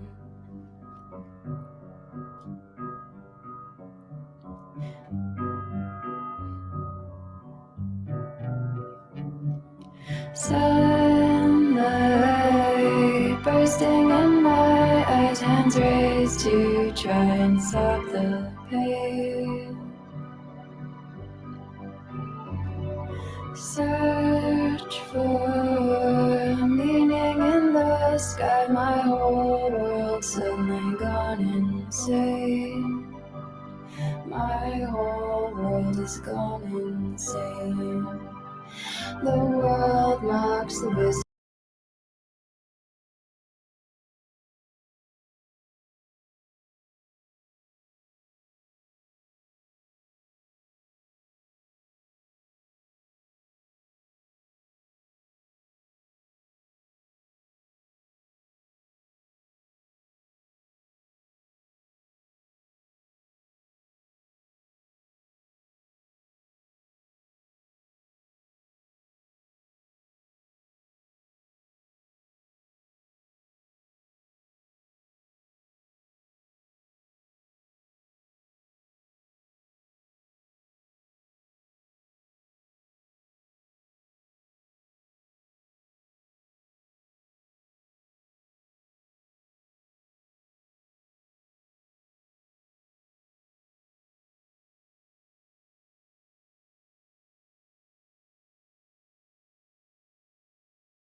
Daydream.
Maybe we got to put some grease too. And now she puts something on there. Now she's there. Donald Trump looks at Harris and says, I got to do better. And now we have a bidding war on how to stop a nuclear war. Ladies and gentlemen, we just captured a unicorn. That's how you capture a unicorn. That's how you make yourself relevant. Do not give your vote to anybody. Make them earn it. And in that way, you save democracy, save America, save the world through your vote in November. Operation Dawn. This is a campaign that I'm involved in. Today is the kickoff. We're going to keep doing this all the way up through the election. We need your help. In the back there, I'm selling these challenge coins. They're cute. Talk about preventing war. It's a memento of today, but it does more than that, ladies and gentlemen. It raises money. It allows me to get on an airplane and fly to California and have a similar talk in California. It allows me to go to other states, swing states, and have a similar talk, to make the wheel squeak as loud as possible so that the politicians have to put the grease on it. Help us make Operation Dawn a reality. If you like that music video, we have cards back there, the QR code. Play this song, show it to people, waken people up about the danger of wars and how the threat of nuclear war creates sorrow in the hearts of children. Sorrow in the hearts of children. We owe it to our children to make a better world for them. Right now, all we've done is create the conditions for the fact that they will have no future, none whatsoever. This is not a world that I want to live in. This is not a world none of us should live in. We should demand changes. You know, in the song, they say, and this is lyrics that resound, because I used to be a Marine. And once a Marine, always a Marine. It's in my heart. It's in my blood. People keep saying, Scott, why do you do what you do? Because sort of you're like anti-war. But why do you do it with the passion that you do it in? That's what the Marine Corps taught me. The Marine Corps taught me to be passionate about what I'm going to do, to see it through, to complete the mission. And right now, the mission is to stop a nuclear war. I don't believe in uniforms. I believe in unicorns. Let's go chasing them together. Come with me. That's what the song says. Come with me. And so that's what I ask you to do. Join me on a journey to capture that unicorn, to make our life a better place, to save the world we live in, so that we will have a future for our children, a future for their children, a future so that generations down, they will look back at this moment in time and think highly of the people who are assembled here today. You know, you look at the history of the United States. If they want to have a fight, let it begin here. If those warmongers who are looking to have a nuclear war want to have a fight, let it begin here, right now. Let's do battle. I'm not talking about violence. I'm not promoting violence. I'm talking about empowering we the people to stop a nuclear war by using the gift that the Constitution gave us. And so now what we're going to do, just a second, I'm just trying to figure out, we ready? All right. So now what we're going to do is we're going to turn it over to a special guest who's going to appear here today, Roger Waters. You know him, singer from Pink Floyd, political activist, a hell of a good man. Ladies and gentlemen, let's give it up for Roger Waters.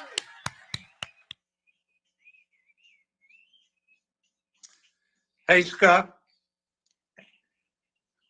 Hi, everybody. This feels like a minor miracle.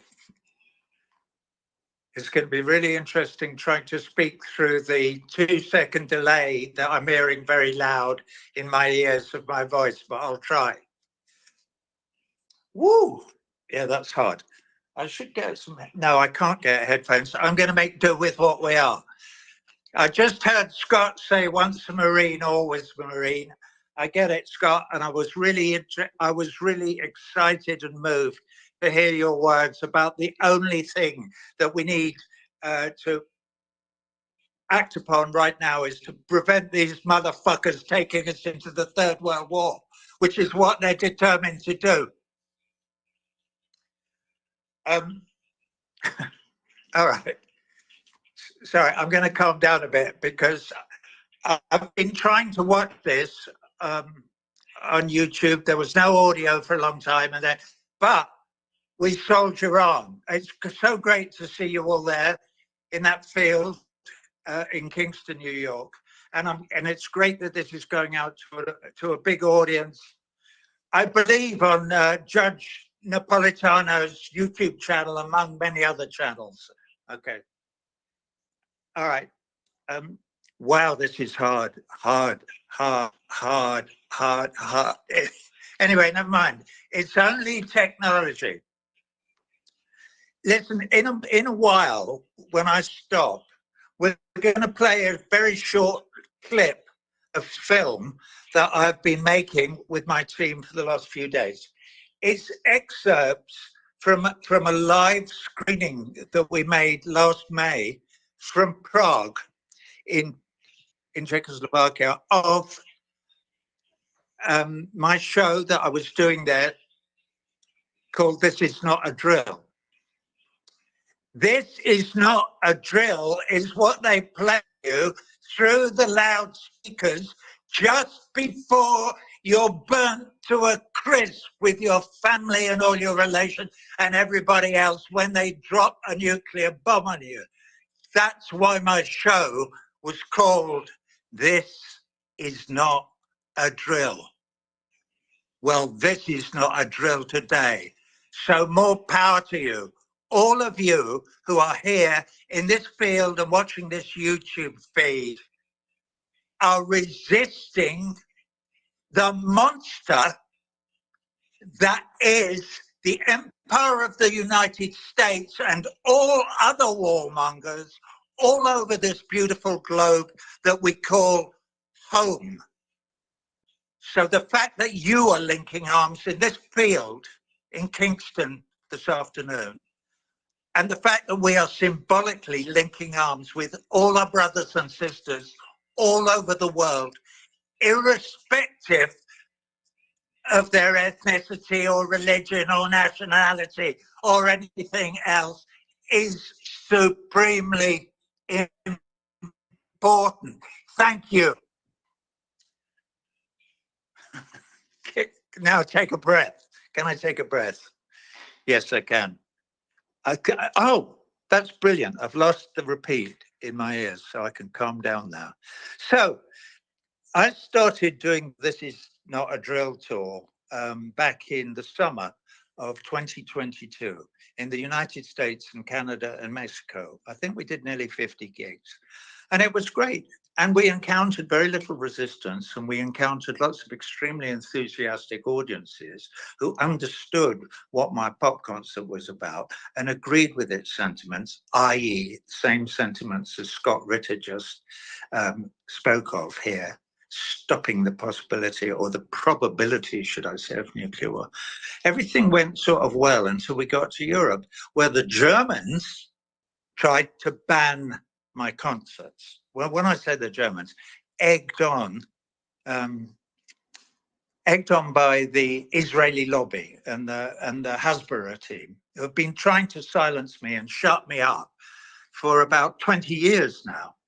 And in fact, I've got a message for them. I've got a message for you people who are trying to call me an anti-Semite and trying to shut me up. Don't waste your breath. I am not going to shut up. I'm going to go on barking like a good dog should. And by the way, this dog has teeth. I am going to bite back, and I shall continue to bite back for as long as I have breath in my body, because this is my planet too, and it belongs to me and all my brothers and sisters who have love and truth in their hearts all over the world. I've been staring at a little picture of me. I've suddenly remembered that you are by that little green bit on the top of my phone. So I'm going to try and talk to you from now. So there I was in Germany. They took me to court to cancel my shows. It's not a Jewish lobby, it's an Israeli lobby in London picked it up. I have many of my friends in London, and I have many Jewish friends, fought by my side to prevent them from cancelling me in London as well. Then I went to South America last December, and I couldn't find room at the inn. They, the Israeli lobby, spoke to all their friends in the hotel business, and Roger Waters was not allowed to stay in a hotel in Buenos Aires. I was okay in Santiago in Chile. Nowhere in Colombia was I allowed over the threshold. So it was an interesting experience. That tour is over, but this clip that you're going to see when I stop talking gives you at least a flavor of what we did on that tour. One of the things that we did on the tour was we sang a new song of mine called The Bar, where I explained to everybody in the arena that for this one night, they, all 15, 20, however many thousand of them were in the bar with me. And the bar is a safe place where we can talk to one another. We can all express our opinions. We can listen to other people's opinions so we can communicate one with another. If we were communicating one with another at a government level, as Scott was suggesting we should over the Ukraine, there would be no war in Ukraine because it would never have started if we had not provoked the Russian people, our Russian brothers and sisters, okay, and getting them to draw their red lines in the sand and say, if you Anyway, I'm sure everybody else, all the other speakers will furnish you with all the details of the history of everything that went on. I'm nearly ready to shut up and play my little piece of film, but I will say this. I want to thank Randy Credico, who got me involved in this, and my friends Scott Ritter and Max and Anya and all the other people who are speaking there today for inviting me to come here today. When I wake up every morning, I try not to weep for my friends in Gaza and now in Beirut, where they've started murdering civilians wholesale. I saw the pictures. A friend of mine, Lama Beirut, she's a journalist in Beirut, has been texting me all morning. So I've been watching all this stuff. When I wake up in the morning and I finish weeping, which I do very quickly because there isn't time for it, I am determined to do one thing every day, to stand up and be counted as an act of resistance against the military industrial complex and the ruling class and the warmongering arseholes in the US Senate and in the Congress who are driving us inexorably over the edge of the cliff. This is the first. I'll probably do several things today, but this is the important one. And I feel a real sense of comradeship and community with all of you here. And if I sound a bit emotional, it's because I am. I've been watching this shit unfold since October the 8th or 9th last year. And it's been driving me more and more and more crazy, until I've almost become numb, but I will never become numb to the suffering of my Palestinian brothers and sisters. And I will never stop resisting this appalling genocide that's going on right in front of our eyes. All right, I'll shut up now. So again, thank you all. Thank you, Randy, for introducing me to this occasion. Hopefully the guys will have lined up this little clip of film. Believe, believe, believe in love and truth. Love and truth are our paths to peace and to freedom for all our brothers and sisters all over the world, irrespective of their religion or ethnicity or nationality. And in the case of our brothers and sisters in Palestine, for their freedom from the river to the sea. Thank you. Love you all. Love and truth.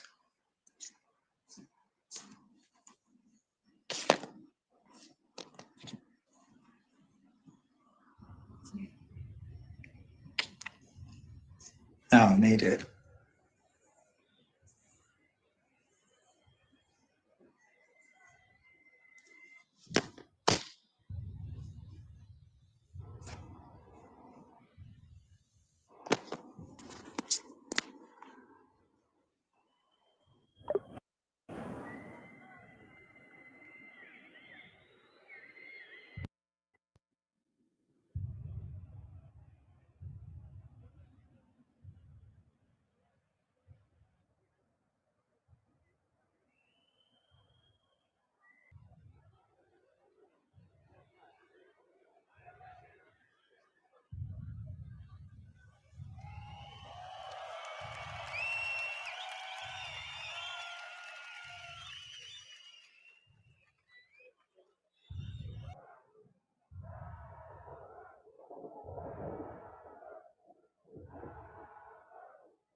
The people.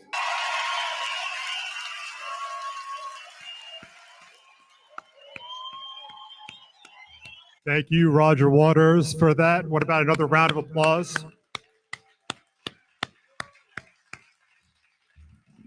It is hard to follow Roger Waters when you're giving a speech.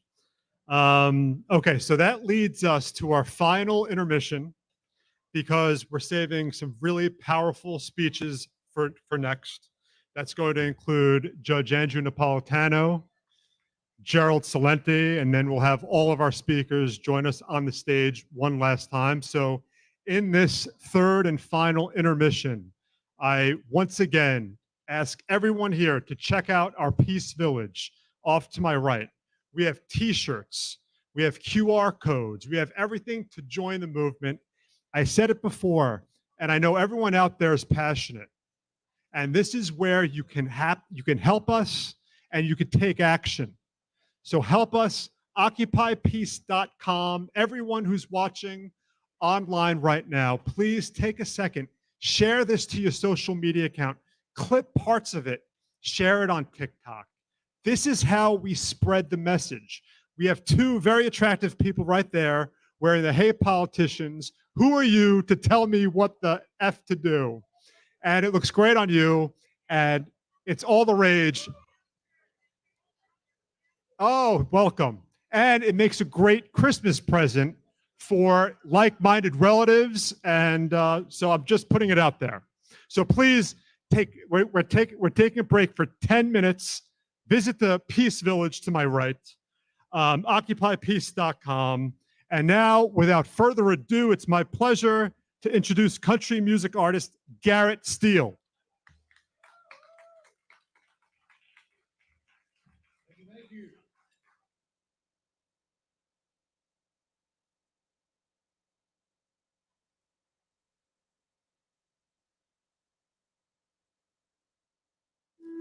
So a few years ago, I recorded a song very special to my heart, and a great and very meaningful event for me was I got to sing at a Mises event and dedicate it to one of my heroes, Dr. Ron Paul. Yes. And at another Mises event, my brother, who's my drummer, he and I got to take a class at Mises University. And it was actually the introduction to constitutional law. And we got to take it a couple of different times. And so one day, my brother and I had something printed up. And one day we came into class and we wore this. Do you remember that? And on the back it says, Judge Andrew Napolitano for president. Everybody in the class wanted one. So unfortunately, he's not on the ballot this year. We'll take him on the Supreme Court as well. But anyway, today is another one of those events for me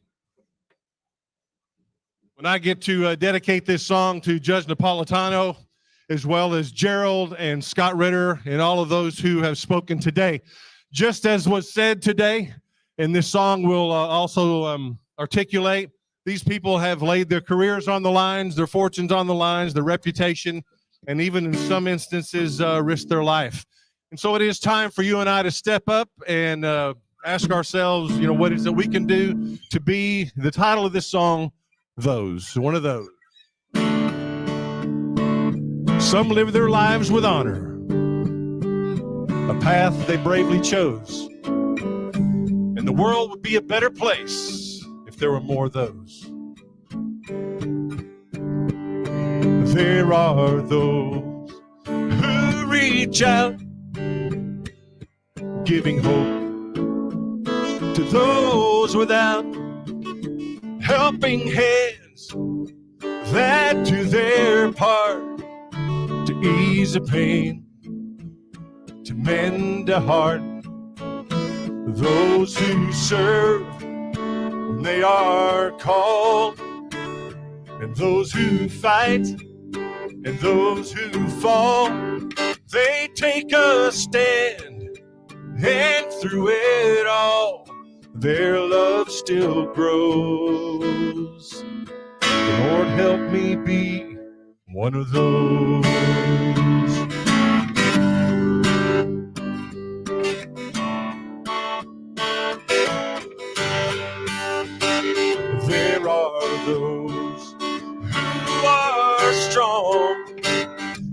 their quest to right the wrong, unafraid to take a chance to face the truth, to dance the dance, a trusted friend, a guiding light, standing up for what is right. And somewhere in the darkest night, their candle glows. Lord, help me be one of those who give their all to be the best that they can be, who overlook the weaknesses of those like me, those who serve, they are called, those who fight, those who fall, they take a stand, and through it all, their love still grows. Lord, help me be one of those. I want to be one of those.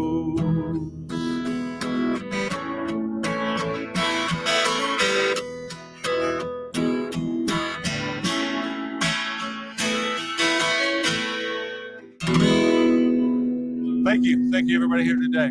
Appreciate it.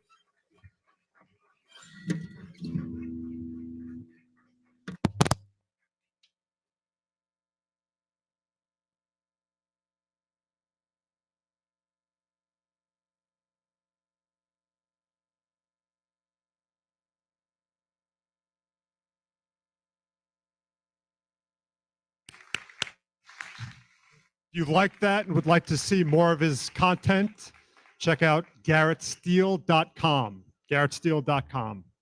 Up next for one more song is Jim Lord and Van Menorcas.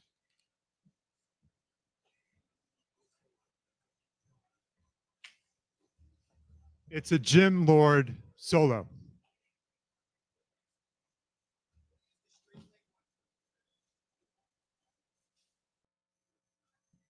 Thank you again. I wrote the song called We the People. I just want to reach out and just say it's wonderful to see all of you here. Very important issue.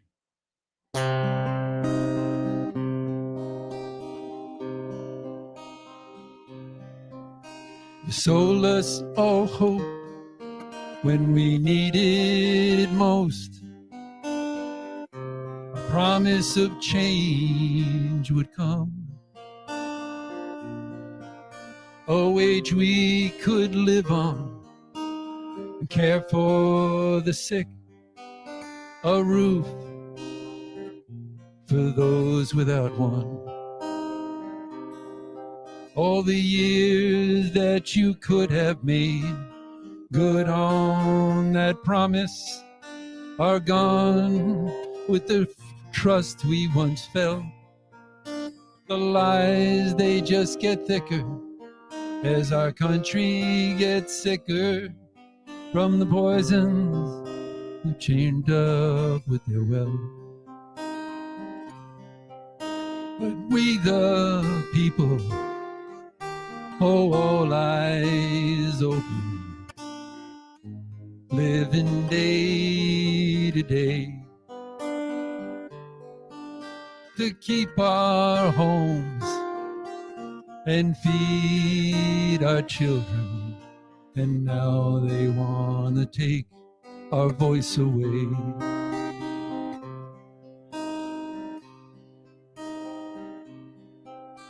They spend all their wealth while the country's lulled quiet. With the quiet messenger's song,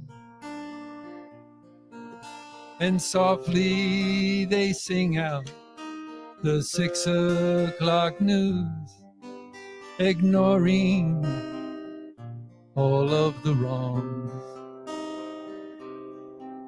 But we, the people, all eyes open, living day to day,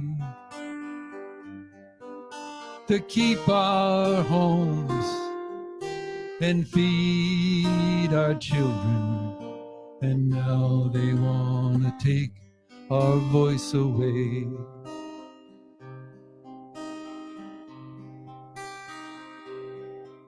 Oh, what will it take for them to listen, to hear the cries we know well? How many lives will be lost while we're waiting and watching you start another war? Oh, but we, the people, all eyes open, living day to day, to keep our homes and feed our children. And now they want to take our voice away. Now they want to take our voice away. Thank you, folks. Thank you. Stay united.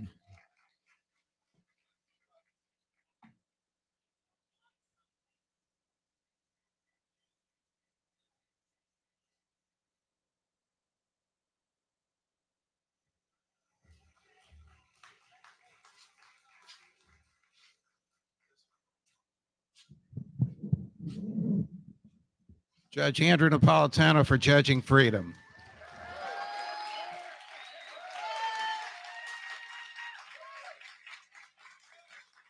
What a, after all my years at that network where I used to work, what a pleasure it is to be among like-minded people.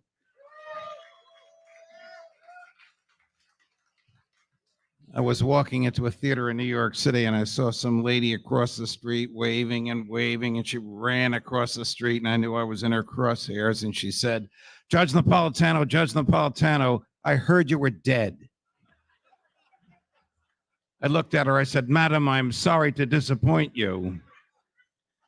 I don't think any of you will be disappointed at the end of today. Isn't Scott Ritter a genuine American hero?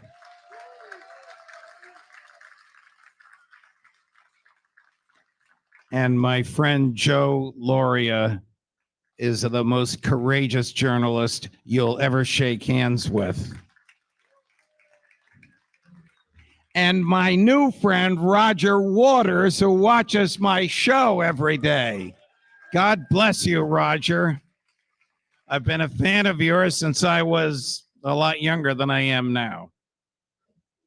So when we are discussing the freedom of speech in law school, we often ask this question. The First Amendment reads in part, Congress shall make no law abridging the freedom of speech.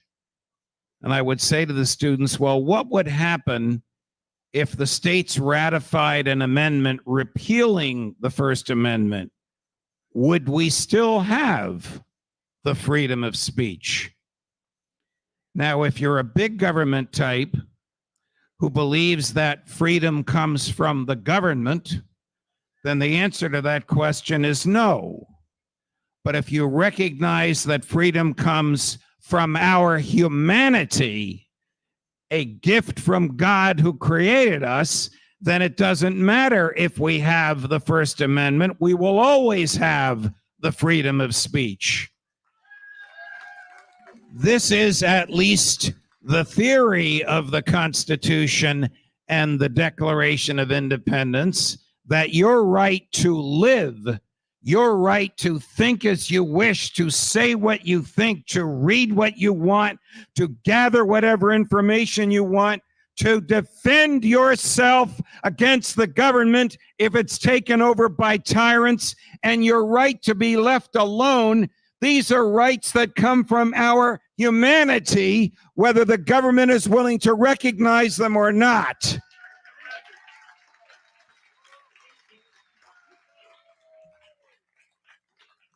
So after we fought the revolution and won the revolution and wrote a constitution, 5 states threatened to secede. Isn't that interesting? The framers believed in the right of the states to secede, and they threatened to leave unless a Bill of Rights was added to the Constitution. And the Congress picked the same guy to write to the Bill of Rights who had written the Constitution, Little Jimmy Madison. Now, they call him Little because he was 4'8". So I hope when I go to heaven, I get to stand next to Little Jimmy because I'll look like Shaquille O'Neal by comparison. When Little Jimmy wrote the First Amendment, he insisted that the word "the" be in there. Hear me out. Congress shall make no law abridging the freedom of speech, recognizing its pre-existence before the government. If it existed before the government, where did it come from? It comes from our humanity. This was recognized by the framers of the Constitution and the ratifiers of the Bill of Rights. It would last for 7 years. The Bill of Rights was ratified in 1791. In 1798, the Congress enacted the Alien and Sedition Acts, a law that was motivated by something that is inconceivable today, fear of the French. All right. They feared the French because the French had just cut the king's head off, and they were worried the same thing would happen here. So they enacted this awful set of laws, which basically said, if you want to come to the U.S. and become a citizen, come here. We'll give you 20 acres of land. You can till it and do whatever you want. And you'll be a citizen after 14 months. Unless you're French, then you have to wait 14 years. Oh, and by the way, anyone who is critical of the government or the president and is convicted of this criticism shall be sentenced to 2 years in a federal prison. So the same generation, and in some cases the same human beings who had just written Congress shall make no law abridging the freedom of speech, enacted legislation that abridged the freedom of speech and punished its exercise in order to preserve the government from too much criticism. The statute prohibited criticism of the president, the Congress, and the government. Note what's missing: the vice president. The vice president was Thomas Jefferson. He and John Adams, the president, didn't speak. Well, remember how you became president and vice president in those days. Everybody ran for president. Whoever finished first became the president. Whoever finished second became the vice president. Could you imagine that today? Could you imagine Hillary Clinton as Donald Trump's vice president? Hillary, get me a Diet Coke.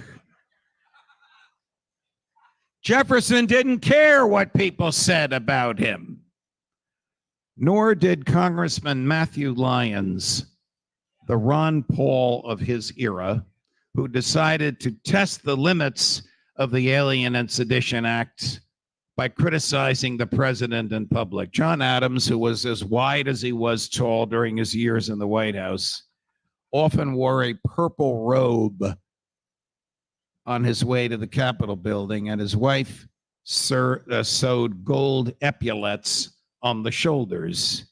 And he looked like a regal mountain walking through the streets. So Congressman Lyons went up to him and said in front of the press, "Good morning, Your Majesty." Well, that did not result in a prosecution.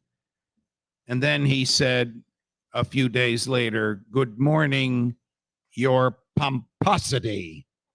And that didn't result in a prosecution for violating the Alien and Sedition Acts. And then he said, with the press there, "Good morning, Your Rotundity."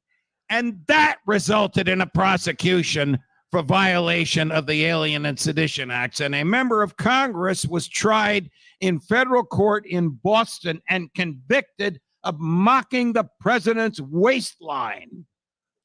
And for that, he was sentenced to 2 years in a federal prison. And then he did something in jail, which, if you are from New Orleans, Chicago, Boston, or Hudson County, New Jersey, you are familiar with. He ran for re-election from his jail cell and he won.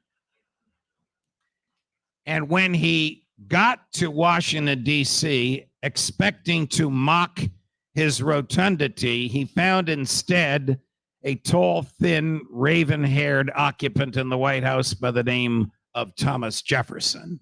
And Jefferson proceeded to pardon Congressman Lyons and return the 430-acre farm that the feds had stolen from him during his years in incarceration. You can see what the government thinks of the First Amendment. This would continue on and on and on. In the Civil War, Abraham Lincoln, forgive me for using bad language, Abraham Lincoln suspended the writ of habeas corpus. That's your right to be brought before a judge after you've been incarcerated. And then he arrested 3,000 journalists in the North for being critical of his war effort. He claimed that he received emergency powers from the Constitution. After he had died, the Supreme Court, 5 of whose members he appointed, ruled unanimously, there are no emergency powers in the Constitution. You can say whatever you want in wartime or in peacetime. Woodrow Wilson, during World War I, he is the former constitutional law professor at my alma mater, Princeton University. He is the former president of Princeton. He is the former governor of New Jersey, arrested Princeton students who stood in front of a draft office in Washington, D.C., and read subversive materials aloud, and he arrested them because he felt it was interfering with the draft. What were the subversive materials that the Princeton students read? The Declaration of Independence. What was the name of the federal agent sent from Washington, D.C. to arrest these Princeton students? John Edgar Hoover. The rest, of course, is history. When Wilson was challenged on this at a press conference, Mr. President, have you read the First Amendment? Congress shall make no law abridging the freedom of speech. You're arresting your former students for reading the Declaration of Independence, and you took an oath to uphold the First Amendment. He said to the reporters, well, read the First Amendment. It only restrains the Congress. It doesn't restrain me. Such an answer, of course, in law school today or on the bar exam would cause you to flunk law school and never be licensed for the bar exam, because Congress shall make no law means no government shall make any law abridging the freedom of speech. That, of course, would not stop George W. Bush and the Republicans in the days and weeks following 9/11, when they enacted the most horrific piece of legislation since the Alien and Sedition Acts, the Patriot Act.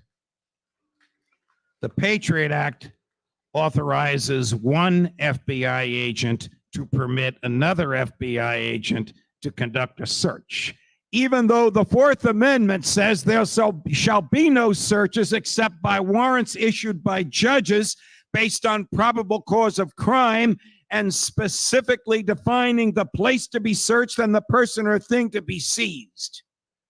The Patriot Act also makes it a crime to tell anyone that you received an agent-written search warrant. Of course, they have a fancy name for these agent-written search warrants. They're called national security letters. So if the feds show up and hand a national security letter to your lawyer, your doctor, your banker, your librarian, the lawyer, doctor, banker, librarian cannot tell you that they received this national security letter. So 2 librarians are in a library in Bridgewater. I know that sounds like a joke. 2 drunks are standing at a bar, but this is a true story. 2 librarians are standing at a library in Bridgeport, Connecticut, and an FBI agent walks in and hands a national security letter to one of them. And she's hard of hearing. She says, "Who are you?" "Well, I have a national security letter." "What?" She doesn't understand what he says. She's 86 years old. She hands it to her 75-year-old volunteer. She's arrested. She's arrested for revealing the fact that she had received a national security letter. Now, fast forward a year, and the 86-year-old is 87, and she's a defendant in a federal courtroom.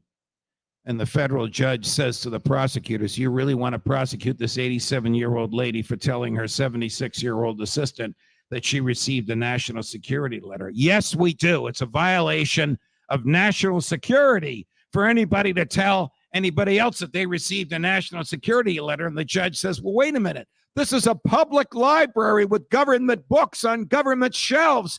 How can it be a crime to take a book off a government shelf and read it? Why was the FBI even in the library?" No answer. "Who's the Attorney General?" John Ashcroft. "Get him on the phone, because I'm about to declare the Patriot Act unconstitutional." Well, whereupon Ashcroft says, "Well, dismiss the case, pull the case before she can declare it unconstitutional." So the government then changes its mind and says, "Well, all right, Your Honor, we're going to move to dismiss the indictment." And the judge says, "I'll rule on your motion tomorrow."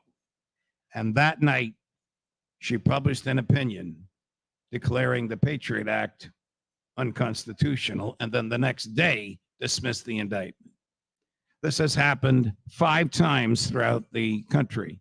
And whenever it happens, the government will not appeal it for fear that a higher court will sustain the invalidation of that portion of the Patriot Act which interferes with free speech. How can it possibly be a crime to tell your lawyer, your spouse in your bedroom, a priest in confessional, a judge in a public courtroom, that you received a piece of paper from the government? That's how disrespectful and hateful the government is of the freedom of speech.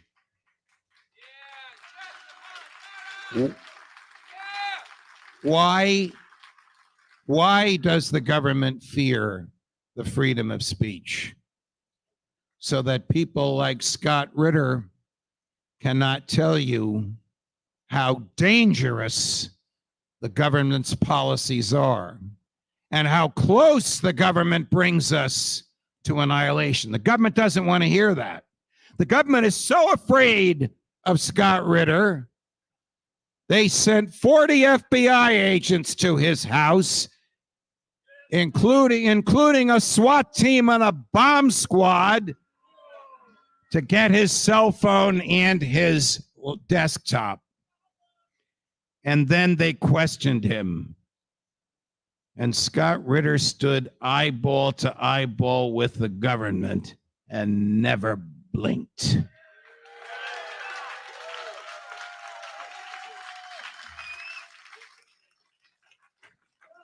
The government does this when it wants to chill the freedom of speech, when it wants to cause people who criticize the government to look over their shoulders before they speak.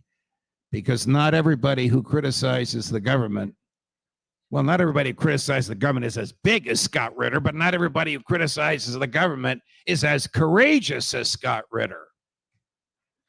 So the freedom of speech,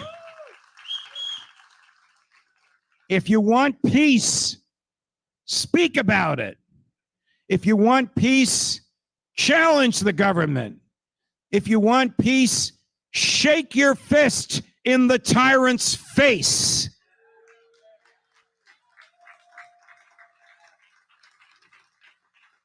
In the long history of the world, JFK famously said in his inauguration speech, only a few generations will be granted the role of defending freedom in its maximum hour of danger. This is that hour. This is the generation. Now is the time to defend it. Gatherings like this will rile up the people to tell the government when it is wrong.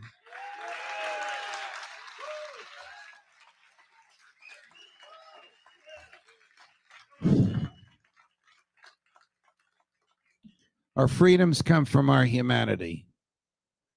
Whether you believe, listen, I'm an old-fashioned pre-Vatican II Francis skeptic, Latin Mass attending Roman Catholic, but you don't have to be that. You don't even have to recognize the existence of God. You know that we are the highest and best rational beings on the planet. And you know that we naturally yearn to be free. And you know that those natural yearnings come from within our hearts. And they are as essential to our existence and our pursuit of happiness as anything the government can give. Government, on the other hand, is the negation of liberty. Government only exists by stealing liberty. You're at home at night. There's a knock on the door. You open the door. There's a guy with a gun. The guy says, "Give me your money. I want to give it away in your name." You say, "What the hell is this? I'm going to call the police." Don't bother. We are the police. It's an old Murray Rothbard one-liner.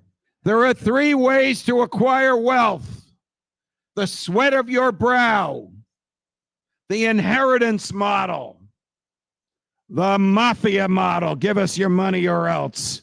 Which model does the government use? Why do we tolerate this? Why do we continue to vote for and fund a government that thrives on seizing our property and stealing our liberty? Why do we have a one-party system in the Congress, in the government, a uniparty that loves war and killing and debt and surveillance and taxes and deficit spending and steals our liberty and steals our property? Because there are not enough Scott Ritters in the world. That's why we have that problem. Because there's not enough understanding. There's not enough understanding of our liberty and courage with which to articulate it so that the government stops. Jefferson, for all of his flaws, said, when the people fear the government, there is tyranny. When the government fears the people, there is liberty. Does the government work for us, or do we work for the government? The government should fear us. We shouldn't fear it. Why don't more people understand that? Why? Because the government has seduced 2/3 of the population into receiving wealth transfers from it and believing that they can't exist without it. It is time for us to recognize that the individual has primacy over the government. I've been around for a long time. I've been doing this for 50 years, arguing for the primacy of the individual over the state, arguing for peace over war, arguing for a government that does nothing more than defend our individual liberties. When I die, I hope to die faithful to these first principles in my bed, in my home, surrounded by the people who love me. But not all of you will have that luxury. Some of you will die faithful to first principles in a government prison because of your exercise of the freedom of speech. And some of you will die faithful to first principles in a government town square to the sound of the government's trumpets blaring. When the time comes to make these awful decisions, you will know what to do. Because freedom lies in the human heart. But it must do more than just lie there. Thank you, and God love you.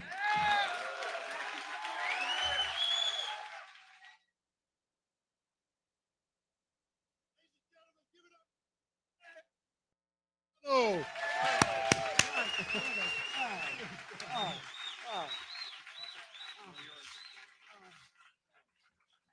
Hey, FBI, that was for you. Ladies and gentlemen, Garrett Steele. Garrett Steele.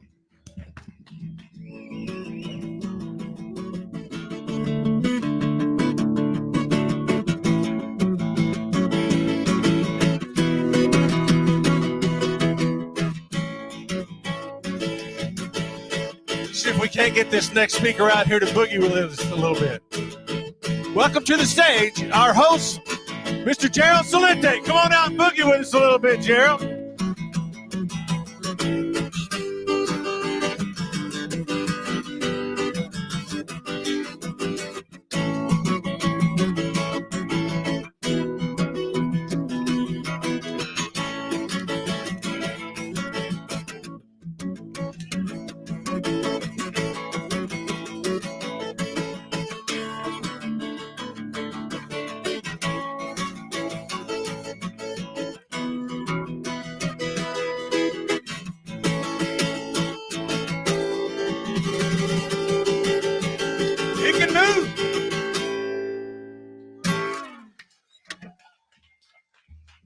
Thank you.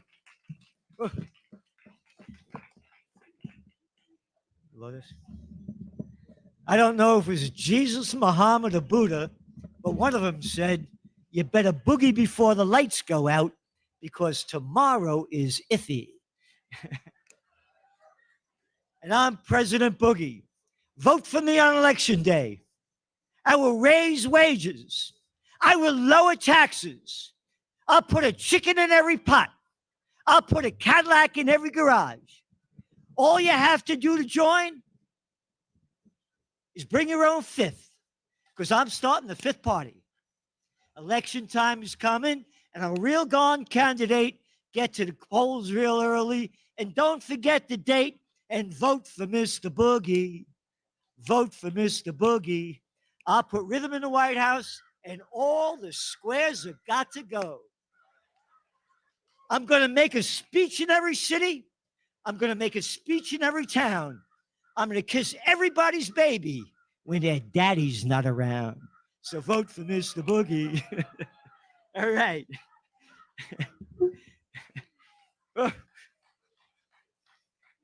Judge Napolitano, Scott Ritter, Joe Lauria, everybody, thank you all so much. What a Roger Waters, Maron.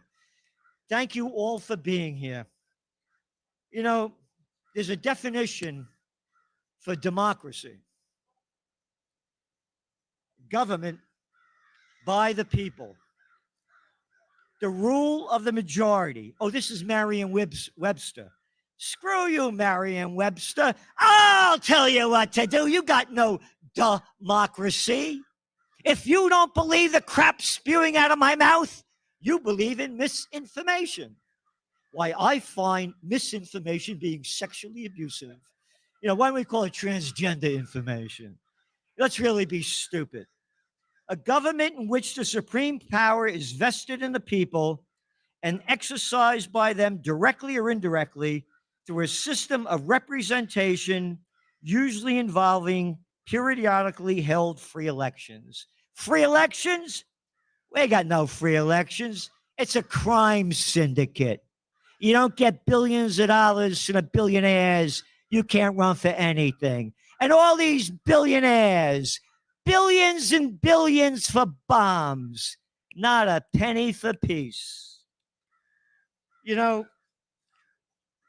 by the way, people say to me, you know, we don't like your language. What am I in the sixth grade? He who's not angry when there is just cause for anger is immoral. Why? because anger looks to the good of justice. And if you can live amid injustice without anger, you are immoral as well as unjust, said Thomas Aquinas. Here we are on the four corners of freedom, where our founding fathers fought for us. And once upon a time, there was a real man that was president. Not like these little boys with cojones smaller than a mothball, but really bad attitudes, by the name of George Washington. George Washington. Just look at this. This fella, his name is here, put this great George Washington little piece together, and I'm going to speak more about it. Could you put that video up?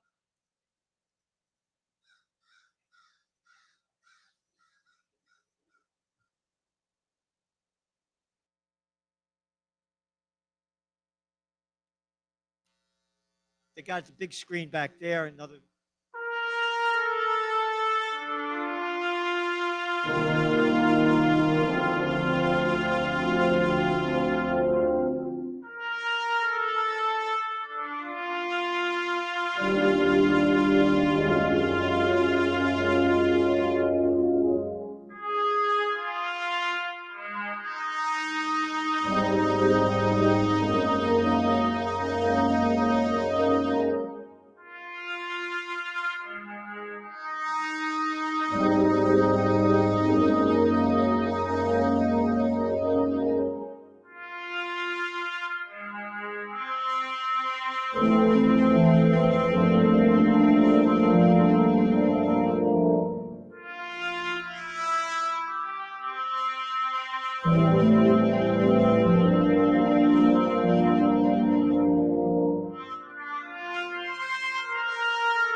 George Washington, a real man, not like these little boys.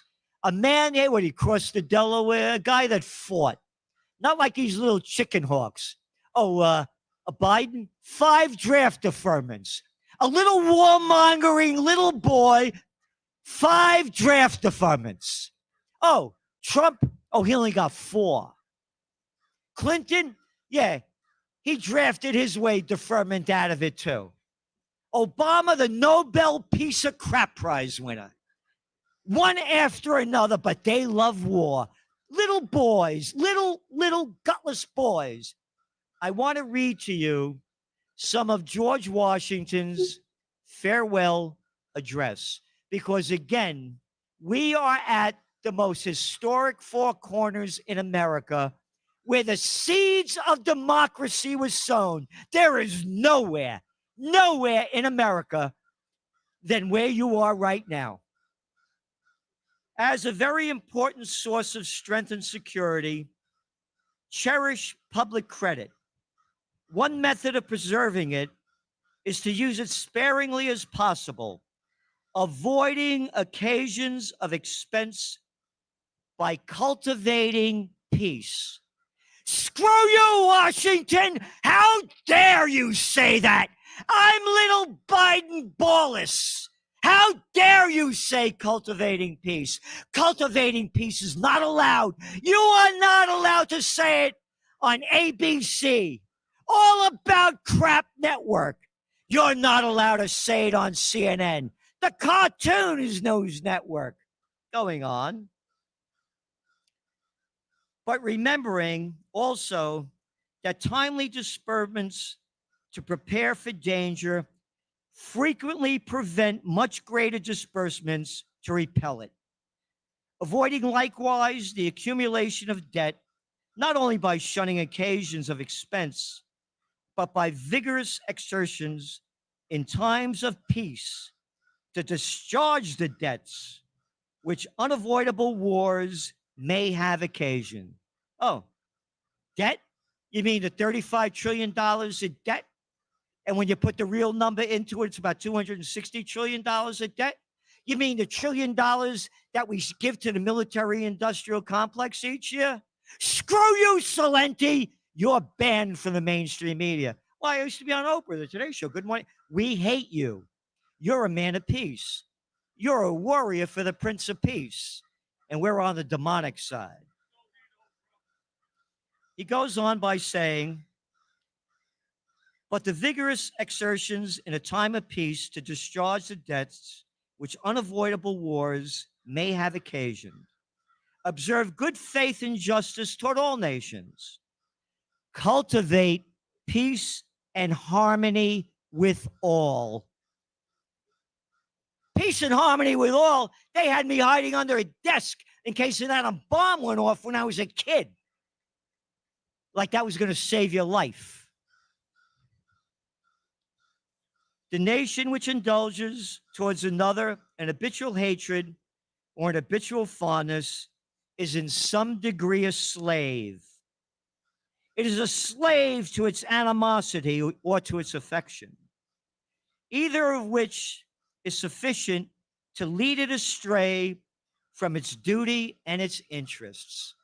This is George Washington.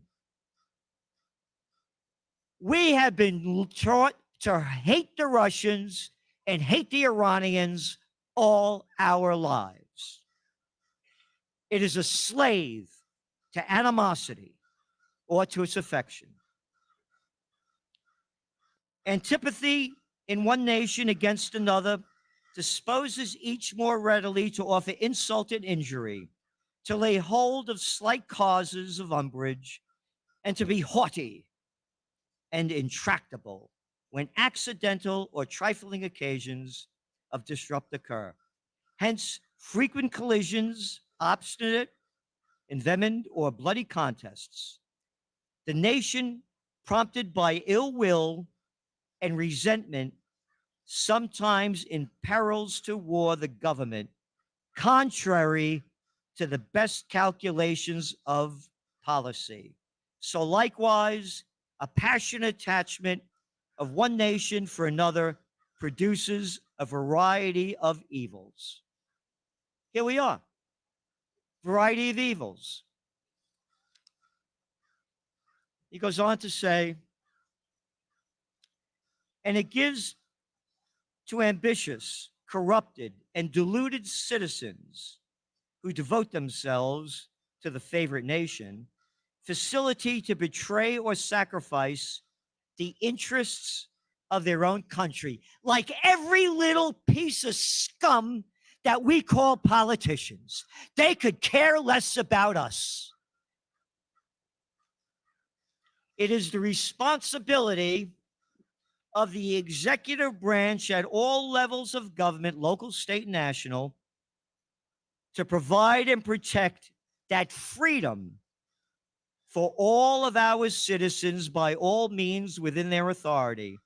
And it is the responsibility of all citizens in all sections of the country to respect the rights of all others and to respect the law of the land. The United States, as the world knows, you ready for this? Will never start a war. Yeah, laughing at Washington. Little clown boys, as I say, with a pair of cojones smaller than a mothball. You call these guys out man to man, as we'd say in the Bronx, they wouldn't know it at a piss of shit. Little gutless little clowns. Oh, don't talk to me. How dare you take us to war? You want to go to war? Go over there and fight. Send your wife, send your kids, send your money. Go over there and fight or shut your mouth.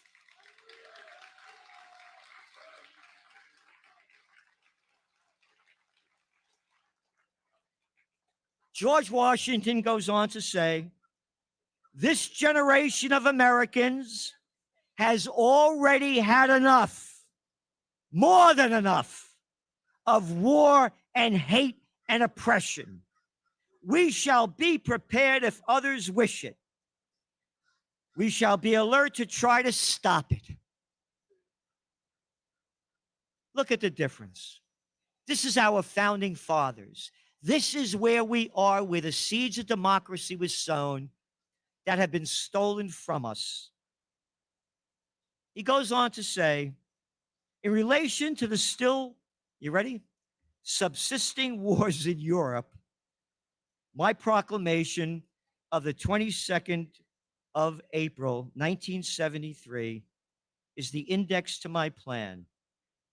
After deliberate examination with the aid of the best lights I could obtain, I was well satisfied that our country, under all circumstances of the case, had a right to take and was bound in its duty and interests to take a neutral position. Look how we have declined. Little gutless clowns destroying our lives, stealing our money to give to the military-industrial complex. John F. Kennedy's speech, Scott Ritter's talked about this. It was on June 10th, 1963. All about peace. June, July, August, September, October, November. Jack, you're dead. I have therefore chosen this time at American University, speaking to the graduating students, and this place to discuss a topic on which ignorance too often abounds, and the truth is too rarely perceived. Yet, it is the most important topic on earth: world peace.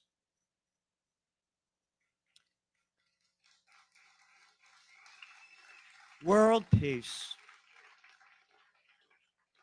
And little pieces of crap hate world peace. What kind of peace do I mean? What kind of peace do we seek? Not a pax americana forced on the world by American weapons of war.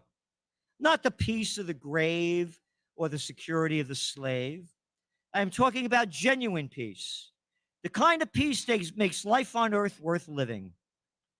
The kind that enables men and nations to grow and the hope and to build a better life for their children. Not merely peace for Americans, but peace for all men and women. Not merely peace in our time, but peace for all time.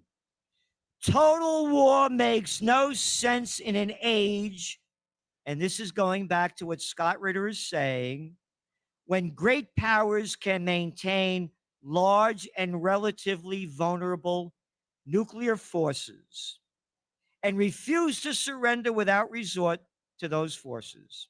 It makes no sense in an age when a single nuclear weapon, now remember, this is 1963, contains almost 10 times the explosion forces delivered by all the Allied forces in the Second World War.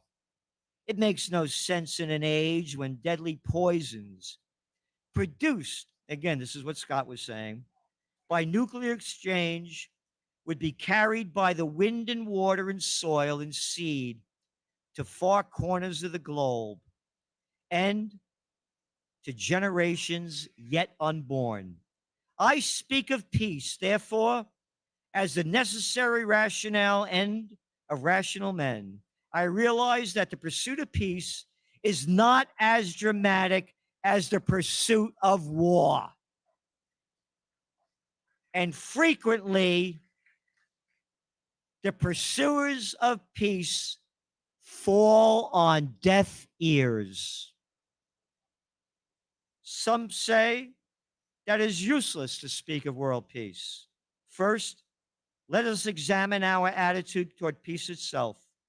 Too many of us think it's impossible. Too many think it's unreal. But that is a dangerous, defeatist belief. It leads to the conclusion that war is inevitable, that mankind is doomed, that we are gripped by forces we cannot control. Think about that. Forces that we cannot control. Little Chucky Schumer, I'm wearing my glasses just like him. Little Lindsay, you come out of the closet yet, Graham? One little clown boy after another. Oh, I'm Tom Cotton. I was in the military. F you, little boy. We do not accept that view. Our problems are man-made. Therefore, they can be solved by men. There is no single simple key to this peace, no grand or magic formula to be adopted by one or two powers. Genuine peace must be the product of many nations, the sum of many acts. It must be the dynamic, not static, changing to meet the challenges of each new generation. For peace is a process, a way of solving problems. He goes on to say, today, should total war ever break out, no matter how, our two countries, talking about the Soviet Union at the time, would become primary targets. It is an ironic but accurate fact that the two strongest powers, and again, Scott was talking about what Netanyahu said he's going to do if they escalate this war. No matter how, our two countries would become the primary targets. It is an ironic but accurate fact that the two strongest powers are the two in the most danger of devastation. All we have built, all we have worked for, would be destroyed in 24 hours. This is 1963. He's saying it will be destroyed in 24 hours. And even in the Cold War, which brings burdens and dangers to so many nations, including nations closest to allies, our two countries bear the heaviest burdens. For we are both devoting massive sums of money to weapons that could be better devoted to combating ignorance, poverty, and disease. We are both caught up in a vicious and dangerous cycle in which suspicion on one side breeds suspicion on the other, and new weapons beget counterweapons. But whatever we are, we must all, in our daily lives, live up to the age-old faith that peace and freedom walk together.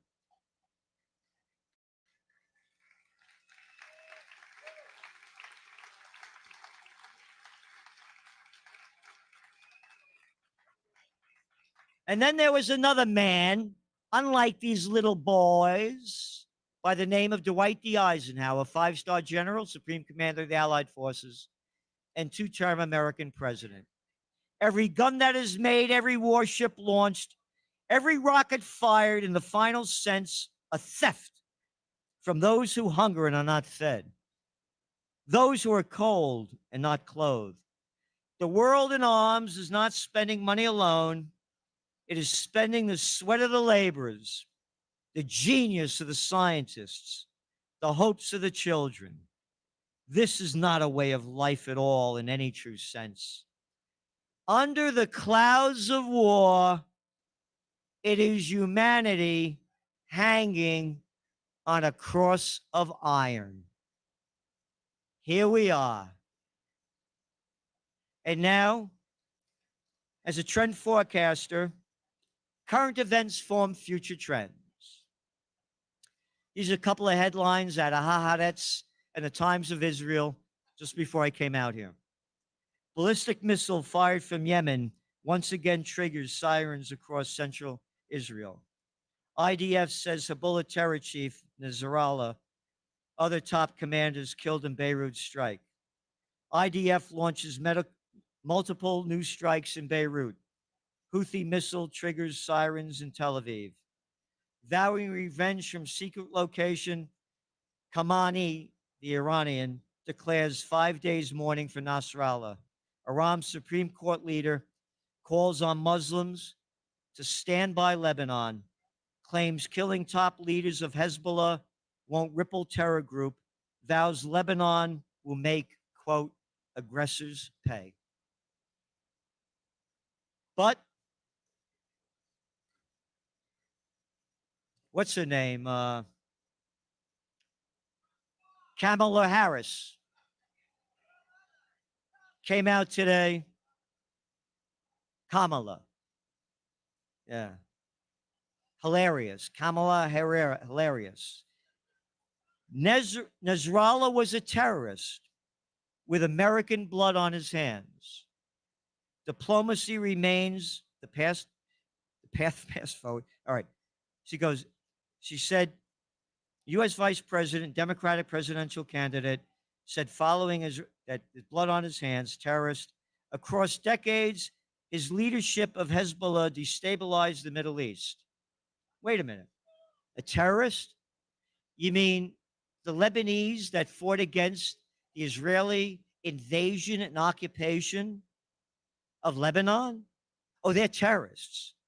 So if somebody breaks into your house with a gun and you shoot them because they're taking over your house, you're a terrorist.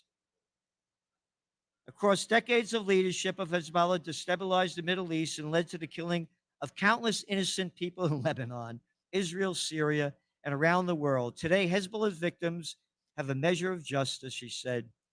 I have an unwavering commitment to the security of Israel. Washington could go screw himself. Washington, hell with you. Hey, Israel ain't my country. I'm an American. I believe in the founding fathers.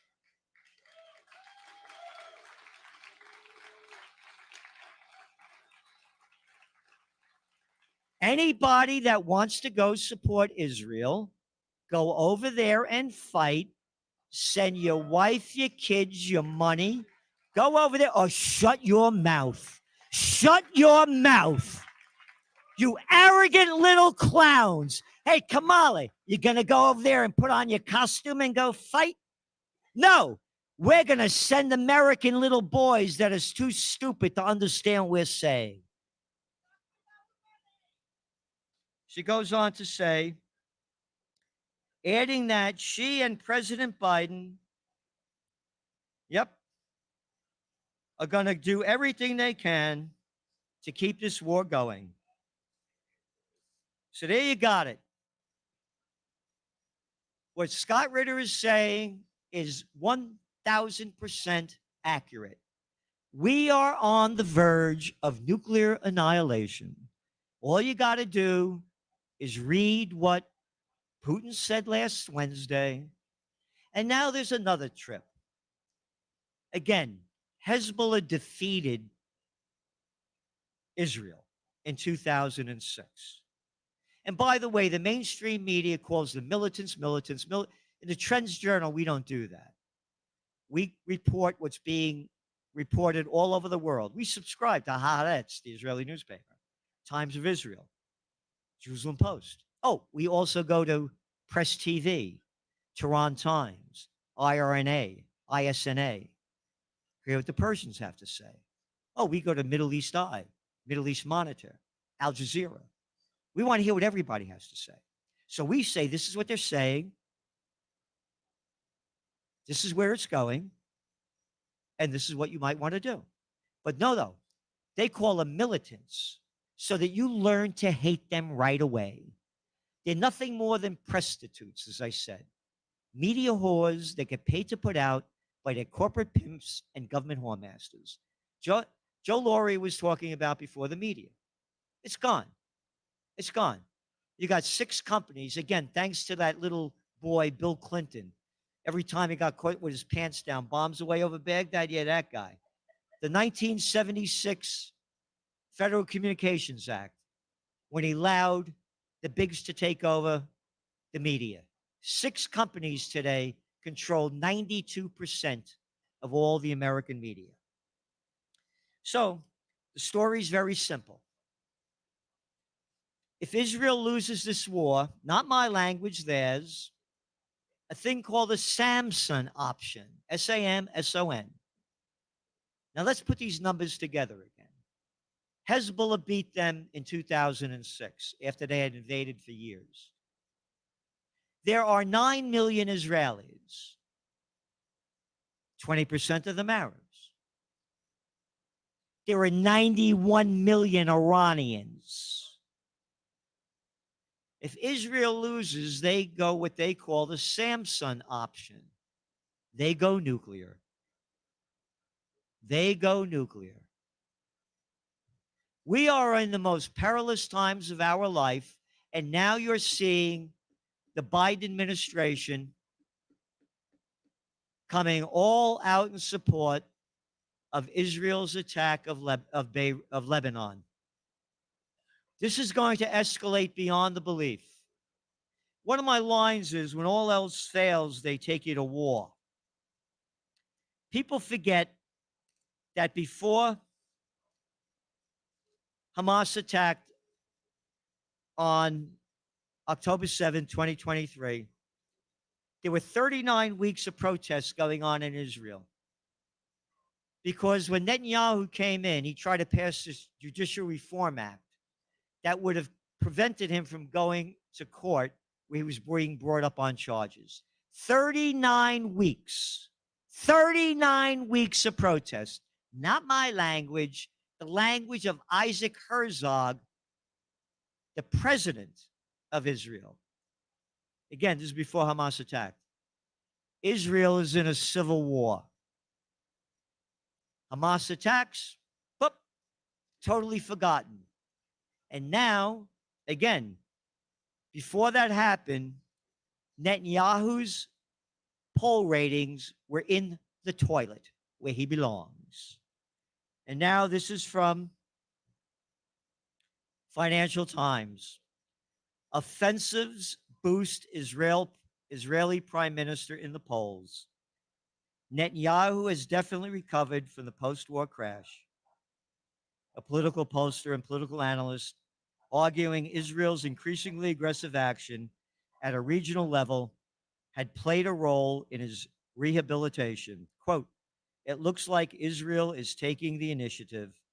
It's true, everybody gets terrified about the consequences, but each time they have ultimately been far less than the Armageddon many worried about." And a lot of people come out thinking Netanyahu has regained Israel's footing. Now, once upon a time, there was another little gutless little boy by the name of George W. Bush, a little daddy's boy of nothing. As George Carlin said, it's one big club and you ain't in it. A little clown boy of nothing. A little boy of nothing. Again, as I say, when all else fails, they take you to war. Before the war on terror, we had the dot-com bust. The NASDAQ was down over 70%. The war on terror happens. That little clown boy says, we're going to get Osama bin Laden dead or alive. 90% of the people swallowed the crap coming out of the mouth of his little jaw. The longest war in American history, lost. And This is from History Today, July 26th, 1941. Ready?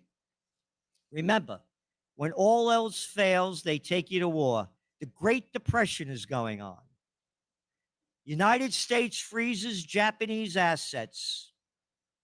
On July 26, 1941, President Franklin Roosevelt seizes all Japanese assets in the United States. You know why? In retaliation for the Japanese occupation of French Indochina. Hey, wait a minute. French Indochina? What the hell are the French doing in Cambodia, Laos, and Vietnam? We're stealing their tin. We're stealing their rubber. Rob, pillaging, raping. Hey, we could go there. And me as an American, what the hell do I care about this? These things have been going on for centuries. And that's what George Washington warned us about. You ready?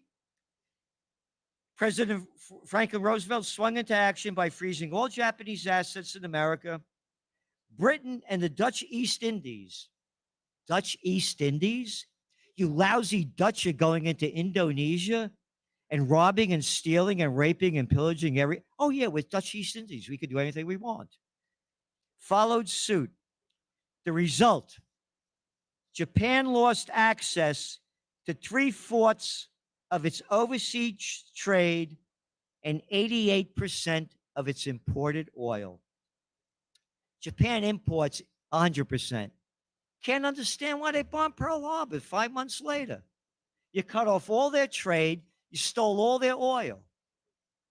We are in the same situation now. The current administration will do anything they can to win this election. When all else fails, they take you to war. So it's up to all of us to do what we can. And you all are doing everything you can. My heart is so warmed by seeing all of you. Thank you so much for coming here.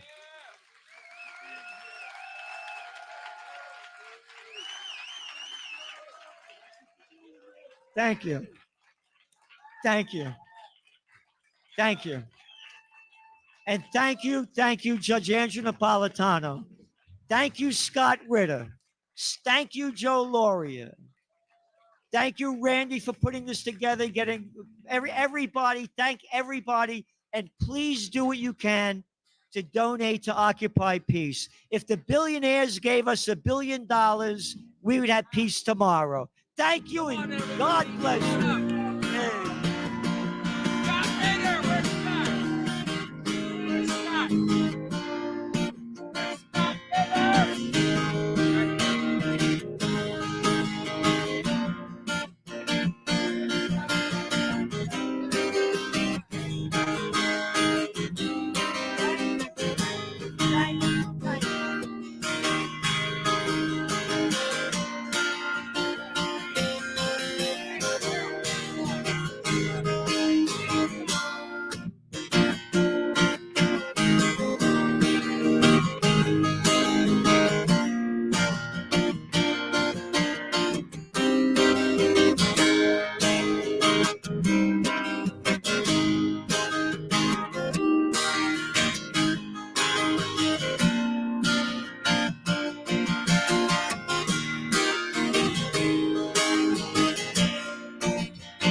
Where we dream it in red, white, and blue. Yeah, we dream as big as we want to.